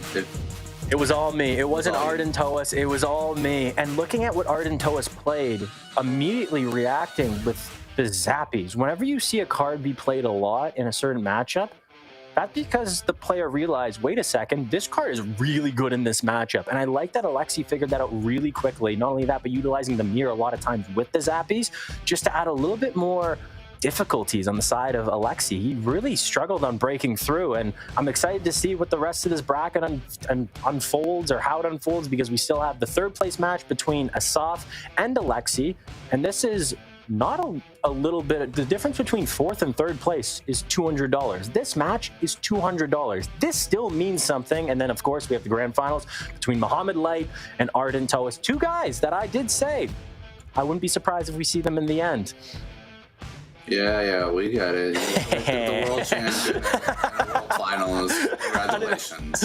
How did I think? Round of applause. You're so cool. How did I do it? Great last two matchups coming up for you guys there. I really much like the gameplay there from Ardentois. We saw in the first matchup of the quarterfinals, Lucas versus Asaf, in which Asaf lost that matchup versus Lucas's minor wall breakers, in which he mirrored a giant skeleton. In this case, we see Ardentois taking advantage of mirroring the rest of the cards in the deck. The Mother Witch, the Zappies, always coming in big. And now we have Asaf versus Alexi for the third place Cashman. Predictions, now that you don't have a clear favorite in your prediction. I'm gonna ride with my guy Asaf. I watch him a lot on ladder. I watch his gameplay all the time. His drill gameplay encouraged me to play drill, thinking that I was gonna be good at it. Nope. Drill's harder to play than it looks. Watching some of these pro players play these decks, they make it look easy. And it's not. He is very, very talented. Maybe, did he make a mistake against Mohamed Light in that drill matchup? Because you even said that this is a good matchup for Asaf. This is the matchup he wanted. What are we talking about? Asaf did a great job in single elixir at forcing Mo's hand, but in double and from then on, Mo was able to force Asaf's hand and not take advantage of the troops that he needed in order to get those trades in. So it's not that Asaf even made a mistake necessarily. Mohamed Light just did Mohamed Light things. Yeah, he just did Mohamed Light things. That's yeah, and for you guys. Oh, he's pretty decent at this game. He's all right. He's fun to watch. Very, very fun to watch. But for both these two players here, I'll just throw it back to you on who you think's going to win. I don't want either of these players to think, I know every single competitive player is competitive. They want to be number one. But looking at the competition, the 16 players that are competing, and you came number 3 and 4, pat yourself on the back. That's a great accomplishment. Both these players, they played phenomenal. They showcased a lot of courage, just maybe going outside their comfort zone with deck selections and also incorporating the new balance changes. You gotta be proud of what you did here today for both these players. But which one do you think is going to win 3rd place? Definitely something to be proud of. We've got 2 great players. I'm going to stick with my guy, Alexi, just because he's coming right off that loss in our last matchup. Maybe he's going to be a little bit angry or upset that he lost that last matchup. Maybe he's going to use that to play some great Clash Royale. Maybe he'll crack under the pressure. But let's hope for the latter to get some great content from both of these guys as we await our 3rd place match. Now, both of these players have already played their one tricks throughout this bracket. Are they going to pull it out again? We talk about each player having their main deck. On paper, I feel like Alexi's minor wall breakers would be Asaf's drill spam. Interesting to see if we would get that matchup here. It's weird because every time I look at Asaf on ladder, I've watched him play and I think, oh, this is a hard matchup. I know it. I tried it. I couldn't beat it personally. So he's going to lose. And time again, I see him somehow figuring out a way to win a matchup. With drill, he is just so talented. And I wouldn't be surprised if in this first game, or maybe at least one time in this set, we see Asaf go with the drill and Alexi at the bottom, and we have Asaf on the top, both leaking a little bit of elixir, waiting for their opponent to make the first move. Are we seeing a little bit of a heavier decks chosen by both these players? Definitely wouldn't expect some hog cycle in this one. Usually, in this case of a staring contest, as we refer to it, it's either that both players either have Lava Hound or Golem, or they have a slightly less heavy deck, but they just don't want to waste a card at all. That could be useful. Battle Healer! We have our first Battle Healer of the day. Mini, let's go! Oh, I'm excited to see it do nothing because it still stinks. It's RG! It's RG! It's RG Battle Healer! You called this from the opening talk we had, that Battle Healer might be used, but not only will it be used, it might be used in the Royal Giant deck that we used to see in the meta, and we are seeing it in the current meta in 2023. What is going on?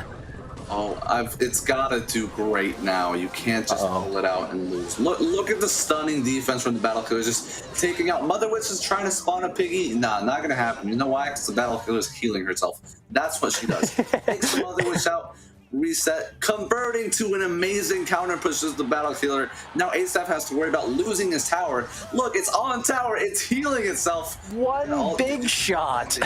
Battle Killer.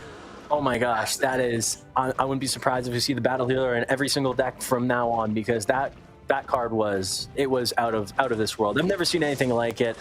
But in reality, I know we're making fun of it. There is a world where if you start stacking troops and Asaf uses that fireball, if the Battle Healer is able to get that spawn damage down and start hitting a couple of units, healing up all of his units, one play, one good Battle Healer, and Alexi could win this game. Will it happen?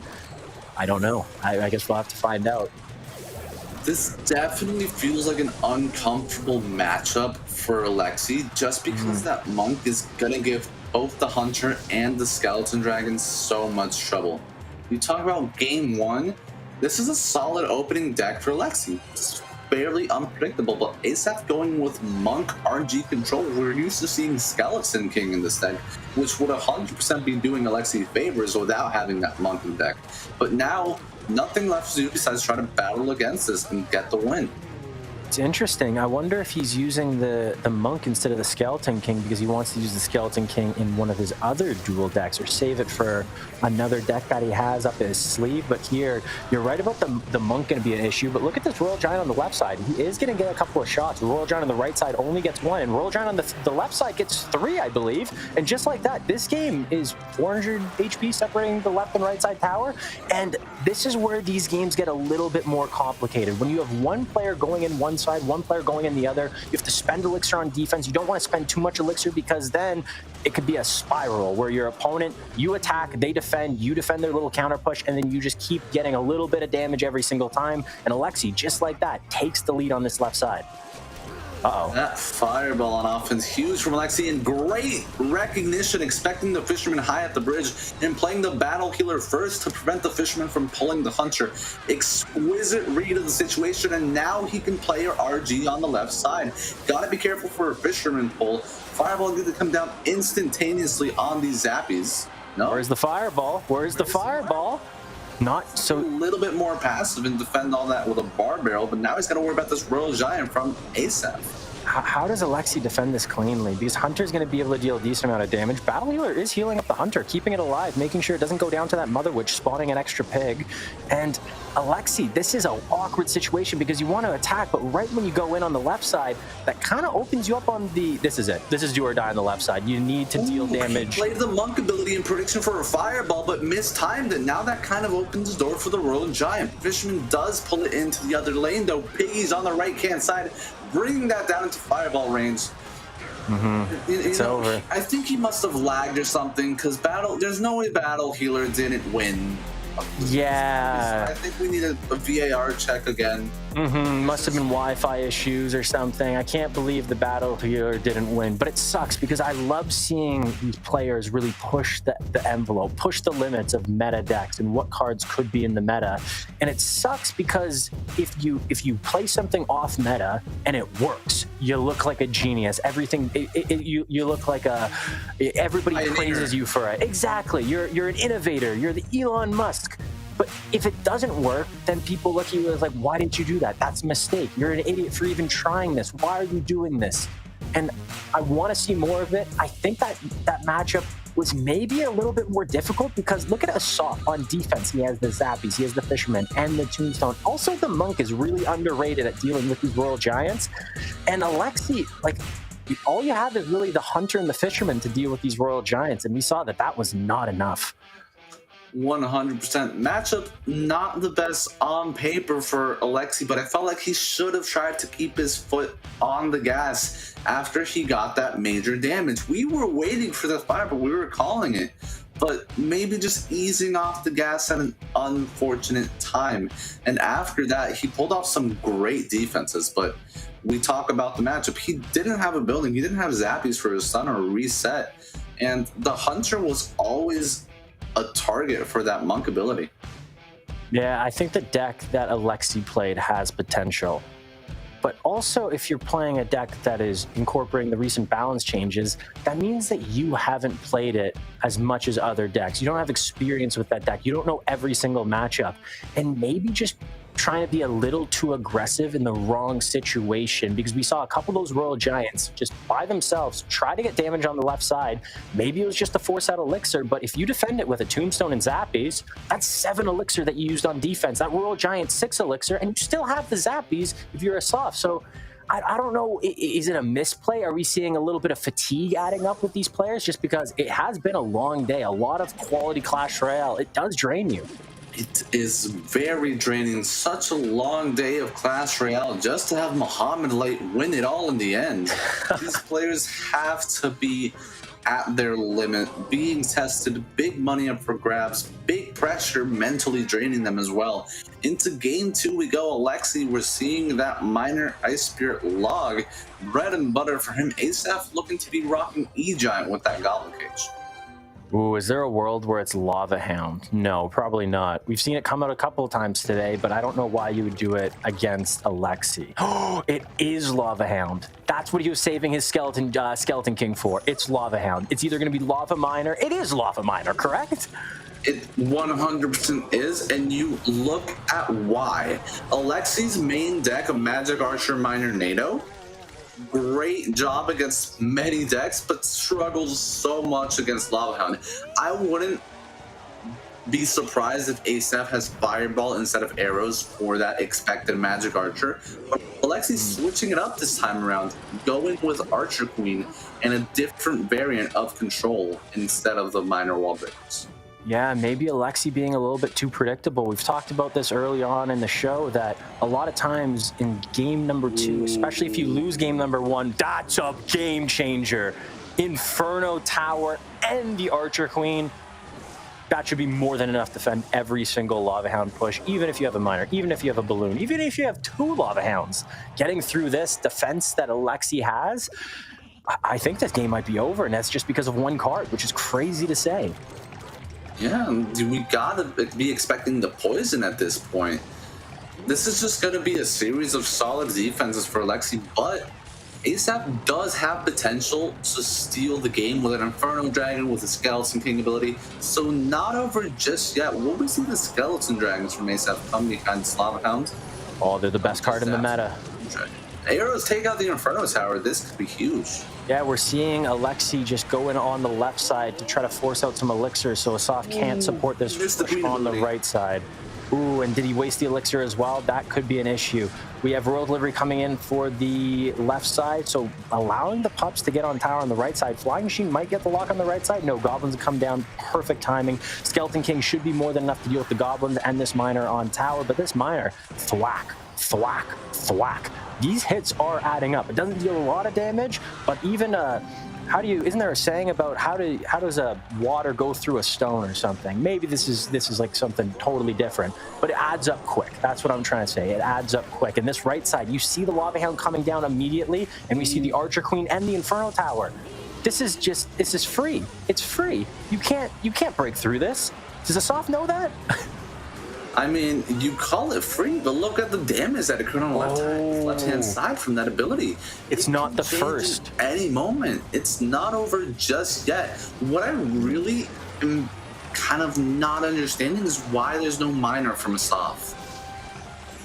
Whoa, that is a very good point. Was that a mistake or was that on purpose? Because usually this deck doesn't have a zap, it has a miner, but maybe zap is going to help more in this matchup, being able to reset the Inferno Tower. Skeleton Dragons, we see more damage today. Skeleton Dragons have been MVP, getting on tower, dealing a ton of damage and winning a lot of these players' games. On the right side, Archer Queen doesn't get back to its ability. It doesn't, it does, but doesn't get it off in time. A split second too late and does waste the elixir. And now the left side tower of Asaf, though, 654 HP. We're in triple elixir. That means you can go poisons, miners, and it looks like he's not going to defend this right side. He's just trying to steal this left side as quickly as possible, but I don't know if he's going to have enough time. He has to make sure that this Lava Hound doesn't pop, has sufficient amount of elixir to deal with this Inferno Dragon at the back. Ooh, this is dangerous. Look at the left side, though. Skeleton Dragons, we talked about how they've been the MVP of the day. Can they be an MVP once more? And it looks like they will be. They're alive still from the Royal Delivery, but they can't lock on tower. They still have not locked on tower. Miner on defense, Log just to deal a little extra damage, but more Skeleton Dragons. Wow. Wow.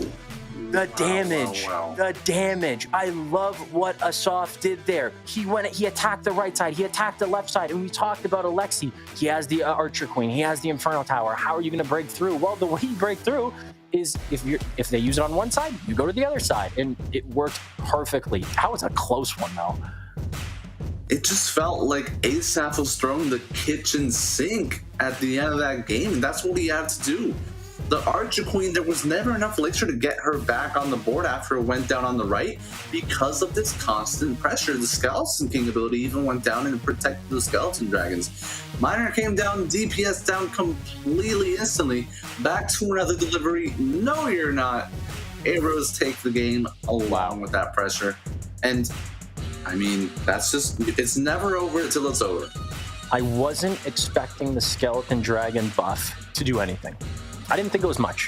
The HP buff, I was like, okay, that's not bad. But there's so many good air cards right now. When you're thinking about the best air cards, Flying Machine for Fireball Bait, it's amazing. If you don't want to go, if you just want a solid air card, well, Phoenix, it's been MVP for metas now. But the Skeleton Dragons, is this, I was joking before that they're back. Are they officially back, Mini? I think they have found their place in the meta. I think they're going to be in Lava Helm's deck like this. It's going to be a lot more common, and I'm excited to have them in a particular pig cycle cannon card deck with the Skeleton Dragons. We saw that a lot in the previous game where you pressure with the RG and you play the Skeleton Dragons in the middle. You can start doing that a lot more, creating that split lane pressure now that the Skeleton Dragons are not so fragile. Yeah, it's crazy, and we've seen time and time again that Skeleton Dragons have been the MVP. Will they continue their supremacy in the grand finals? We have Mohamed Light versus Arden Toas, and if you're Arden Toas, you got to be at the absolute apex of confidence. You have dominated in this tournament, dominated, being some of the best players in Clash Royale. But now this is Bowser. This is the final boss. This is the end game. We've already talked about this so much, Mini. Is there anything that you could do to beat Mini, or do you just try to get, if you're Arden Toa's coach, for example, do you just try to motivate him? Just keep doing what you're doing? What do you do? It's been a long lower bracket run for Arden Toas to the point where nerves have got to be out of the way. You've already at the finals. You have nothing to really lose. You're playing against the best in the game. So at this point, just got to be confident. Strategize behind your deck picks. Keep that confidence and just take it to him. We've seen a lot of these players be nervous, make some mistakes. There's no room for that when you're playing against the world champion. It's time. Arden Toas versus Mohamed Light. Yeah, it's funny that like Arden Toas has just kind of been not incorporating the new balance changes. He's been just sticking to what he knows, and he's just been playing the game of Clash Royale that he plays every day, that he loves to play. And here, Mohamed Light going with minor wall breakers, so not having a big spell. Is that going to be an issue in this matchup? Probably not. And Arden as well, going with minor, probably control. I don't think wall breakers are going to make an appearance in Arden Toas' deck. Yeah, a Lexi deck coming out from Mohamed Light. Arden Toas taking some damage early due to the pressure. We just saw wall breakers, spear goblins, and bam, there's an archer. There's an archer on your tower. So Arden Toas is going to be able to regroup and get some minor poisons down once we get to double and especially triple. But the pressure that Mohamed Light of all people can create with this deck is something to be very careful. And it's funny too, because you think about the minor wall breakers. We just said he's playing minor wall breakers. You think, okay, I got to watch out for the minor wall breakers.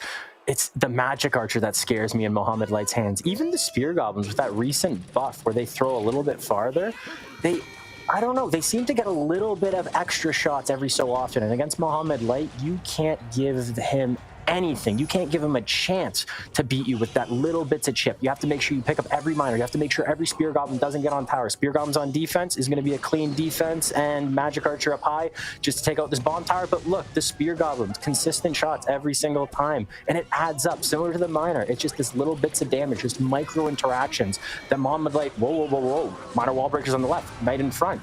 Log and goblins on defense should be more than enough. Goblin goes back towards the miner, is going to help be able to take out that miner, but that miner, thwack.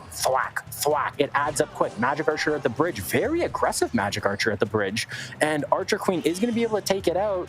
You know the ability is going to come down. How do you defend it? Simply just with Spear Goblins and a Knight to pick up the miner. Log comes in as well. Wall breakers on offense. Miner is going to help support. Great bomb tower on defense, but that's a lot of elixir that Arden had to spend. And look at the HP difference, Mini. Yeah, Arden just has to avoid any further connections. If he does that, such a heads-up log and such a sneaky NATO from Mo. But if he does that, such great read from Mo. Great from Arden Toas, realizing that the tornado's out. Let's play the miner in the back. Mo expecting that, predicting the miner in the back. But Arden Toas with the Archer Queens in the back into this same lane, going to be able to defend very, very comfortably, and that's where the minor poisons come down. And that's why we see Mo trying to shift into the other lane. Yeah, it's interesting to see him do this so late in the game, having that lead, but that's what it always seems like Mohamed Light is one step ahead. He's never content. He always is adapting mid-game to see what is the best opportunity for me to win. And sometimes it's going right, sometimes it's going left, sometimes it's Magic Archer lineup, but no, the log does push back the Magic Archer, doesn't lock on tower, royal delivery on defense, and here we have a little bit of a reset. And it's funny to think that Arden is this far behind, but once we get into triple elixir, ooh, great King Tower activation by Mohamed Light. I know these poisons are going to start adding up, and Mohamed Light doesn't have a big spell, so he's solely relying on Magic Archer piercing shots, maybe a wall breaker connection, maybe a miner getting a couple of extra shots if it doesn't get picked up, and the log. Is that going to be enough? It's going to be enough as long as he's able to prevent damage. But you see a minor lock on here, not what you want. Great Ice Spear and great heads up NATO from Mo as well to make some room to get rid of the goblins. But we already see the gap is reducing, but quick. This triple elixir opens up the door for the Magic Archers to be such a pain. We see Knight in the back. We're going to see 2 Knights come at the bridge here. Wall breakers at the bridge, 2 Knights at the back, making sure you take out this miner as quickly as possible. But these poisons, it's not the miner. The poisons in the log are adding up so quickly. Mohamed Light's going to lose this game unless he can do something amazing. But he has the royal delivery for the bridge. Here's the lineup. Here's the amazing thing. 1 shot, 2 shots. Doesn't get the 3rd shot. Miner on tower. Magic Archer does get taken out by the bomb tower. Log comes in. Can he get back to a Magic Archer? Probably won't even be enough. Doesn't pick up the miner. And that might be it. Because you can still get back to another poison if you're Arden. It all comes down to this. This is Mohamed Light's last chance. 9 seconds left. Miner does get picked up by the Ice Spear. Goblins come down. Wall breakers are getting nowhere near that tower. No. Magic Archer gets 1 shot. Log comes in. Oh! He stole it. 1 Magic Archer shot. The difference between winning and losing, and Mohamed Light always finds a way to win. What? Oh my goodness. That just hurts. You're that close to beating the world champion in a skill matchup that's been back and forth the last minute. You did everything great. You did such a good job to rally back, and then just the last couple seconds the game is swept from under the rug. How? This is it right here. So we see the goblins come up to pick up the miner. I thought that was a great play, but then right when the bomb tower goes down, Magic Archer gets 1 shot plus the tornado. And that's all she wrote. Wow. Wow, wow, wow. How do you beat Mohamed Light? I'm sorry, I do not have the answer. I don't even know if we're going to be able to find the answer today, because Arden, he did what he did in the past games. He's been dominating, and he's been sticking to the decks he knows, how to play, the decks that he's comfortable with. But it didn't work against Mohamed Light. I don't know, Minnie, is there... What am I missing? What do we do here? What do we do? Arden Toas just tried his absolute best to take that game from Mo, and that failed. Honestly, what do you do? You're asking me what does he do? What does he do? Back to the drawing board. That's all you can do. Head up, keep moving forward, and just try again. Yeah, and here we go, game number 2. I like the sportsmanship. You gotta respect it. And Hog EQ coming in from Mohamed Light, and we got Royal Giant coming in from Arden Toas. Fisherman is gonna get the King Tower activation, does get the 1 hog hit on the left side, but as long as he plays the Fisherman correctly, could really help on the defensive end against this Hog Rider. Guards on defense against the Fisherman, and the Firecracker is gonna help out as well. An early Royal Giant from Arden Toas. Is this, what are you thinking with this Royal Giant? I think he doesn't expect to break through in the remainder of this game, and is trying to get the damage that he needs to right now. Because on paper, this is a scary matchup for Royal Giant. You've got the Monk to push it back. You've got a Firecracker that you're going to have to overcommit to get rid of. You've got some guards that are always going to get value, barring you get a great, perfectly timed Barbaro on log. You have a structure that's going to be pulling that Royal Giant to the middle. And then you have a Hog Rider that's going to be creating pressure the entire game. Yeah, and I think it all comes down to the building Mohamed Light has in his deck. We know 1 card's going to be Earthquake, which we probably won't be seeing until maybe double Elixir. And there it is. I was going to say the Inferno Tower could be brutal. Maybe Arden Toa has the Lightning. because the fireball, oh, it's going to be, oh, wait a second. That's a very healthy Huge Royal right Giant. now. It's going to be huge right now. That's it? Two shots? It's 2 shots. That's it? That was a full health Royal Giant in range of the tower, and we shot get 2 shots. You called it the Monk. That pushback is very underrated. And the DPS of the guards you also called, they do a lot of damage. And another Royal Giant coming in. Mohammed doesn't have the Inferno Tower in cycle. Goes over the bar barrel just to predict the Inferno Tower, but changing the placement, putting the Inferno Tower on the right side, should be able to get through this Royal Giant. No problem. And still very, very healthy. So Mohammed Light, this is his opportunity to go for a Hog Rider. And or does he just go with spells to get a little bit of extra damage? No, sets up the Firecracker at the back, supporting with Fireball immediately on that Firecracker, which is weird. The Firecracker, you have other ways to deal with it. The Fireball, if that would have made sense if it was on the right tower, because that's the tower that's already low. Why Fireball on the left side? I feel like he's just so scared of that Firecracker coming in behind that Monk for that big push. Because if the abilities popped out the bridge when you try to bar barrel down, it could backfire you. And Mo has been ready for that the entire game. We've seen like 2 missed abilities already, just in an attempt to predict that bar barrel at the bridge, either for the guards or that bomb tower. Skeleton's going to clean up the Hog Rider, not before it gets a shot, and chain the Firecracker onto tower as well. Yeah, that's a lot of elixir spent to defend that Hog Rider, and now I'm scared about the second Hog Rider because Mohammed Light already set up on defense with this Inferno Tower. Another Royal Giant coming down. Mohammed Light doesn't have his Inferno Tower, but he has the guards and the Ice Spear. Name a more dynamic duo. I'll wait because this Royal Giant might get 1 shot. Okay, this is where Mohammed Light turns on the Jets, though. Goes with the Hog Rider and is going to support it with the prediction Snowball. I'm surprised we're not seeing Snowballs on these fishermen. Are we going to see that soon? Forced out on the defense, but you can 100% bet it's coming out in that triple elixir. I love the fight from Arden Toas in this extremely tricky matchup. It is so hard to try to get the tower, but he's doing everything you can think of.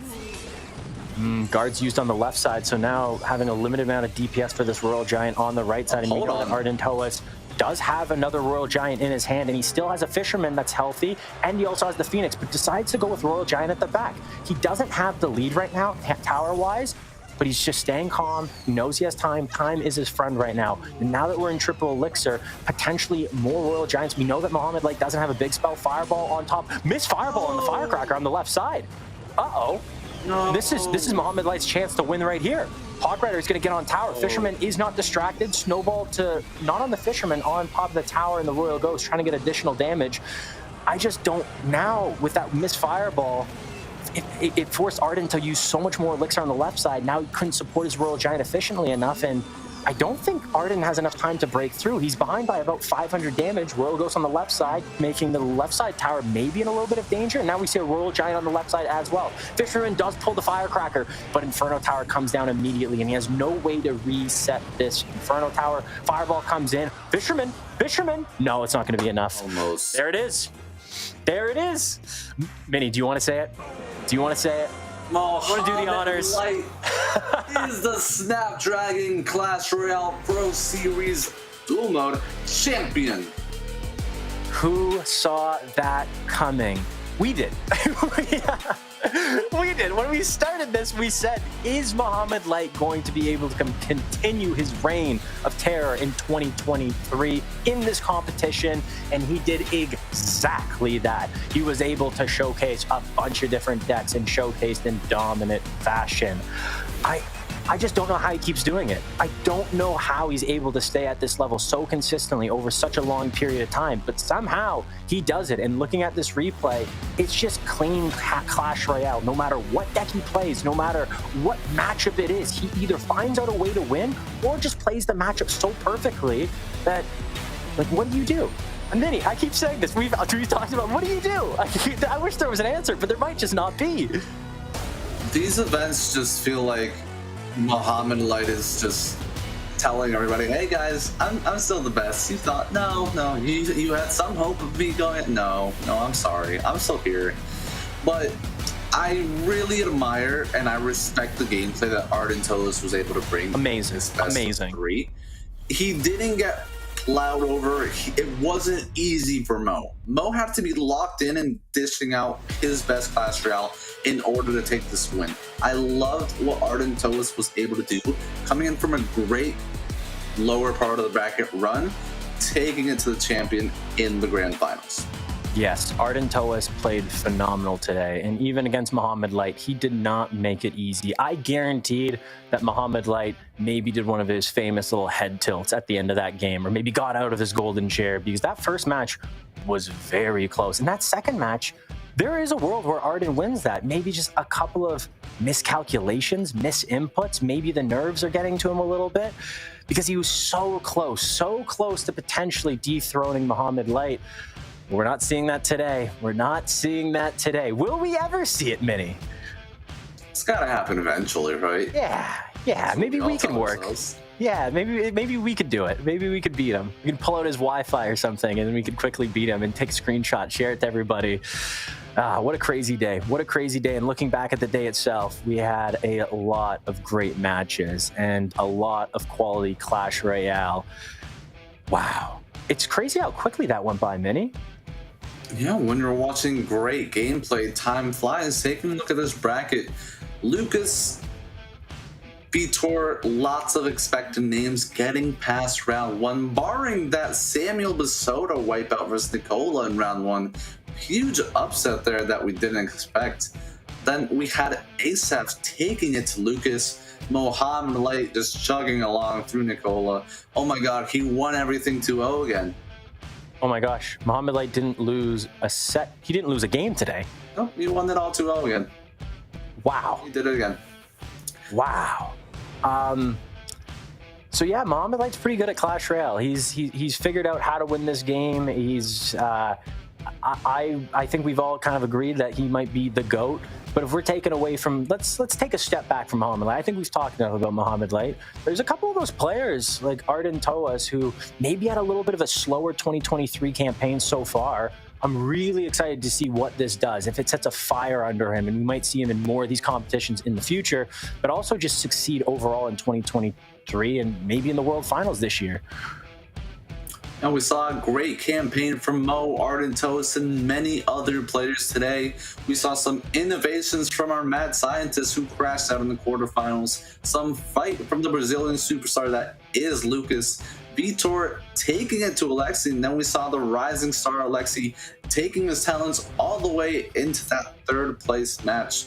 Many challengers today, but at the end of the day, there can only be one winner. Mini, you forgot about the biggest news of all. Skeleton Dragons are back! It's official! They are. Healer is not what the Skeleton Dragons are. Yeah, maybe the healer needs a little bit more love. And wait, did we see Mohamed Light use Skeleton Dragons today? I don't think we did. It's just a fake champion, you know? Yeah, he's got to adapt. The Skeleton Dragons are back. I love seeing the Bowler and the Electro Giant. I love seeing the quality Clash Royale that we saw today. I'm excited to see what happens in the future of Clash Royale because we have a lot of things coming, not either big updates coming in the horizon. I'm excited to see what that does to the competitive scene, how these players are able to adapt. Because it seems right now, these pro players, they all have a really good understanding of the game. They've been able to incorporate new cards that we've seen changes to, that have been either buffed or nerfed, and basically get the maximum utility out of every single card and optimizing their decks pretty much perfectively, especially in this dual format. 100%. And thank you everybody for tuning in today. Make sure to tune in on June 22nd as well, where we will have our Snapdragon Clash Royale 2v2 finals taking place. It's been great for me. I've been Mini Cashman. It's been a great time with you. Shout out to Juicy as well. Take care, guys. Thank you so much for watching.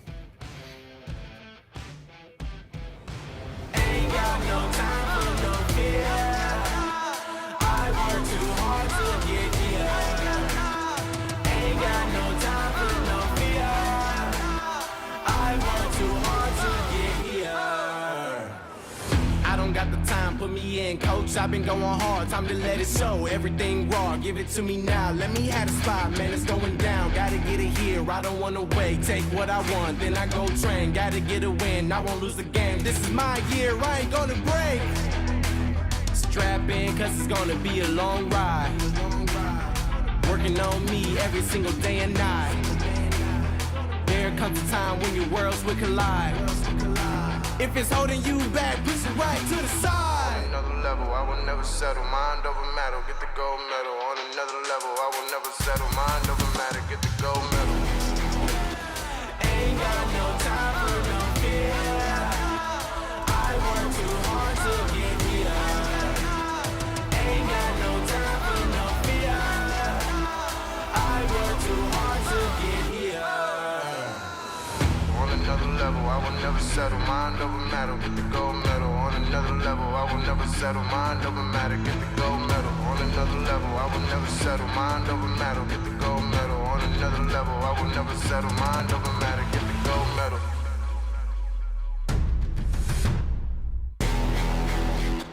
Ain't got no time for no fear. I work too hard. The Snapdragon Pro Series powered by Samsung Galaxy is brought to you by Snapdragon Elite Gaming, Samsung Galaxy S23 Ultra, Monster Energy, and DHL.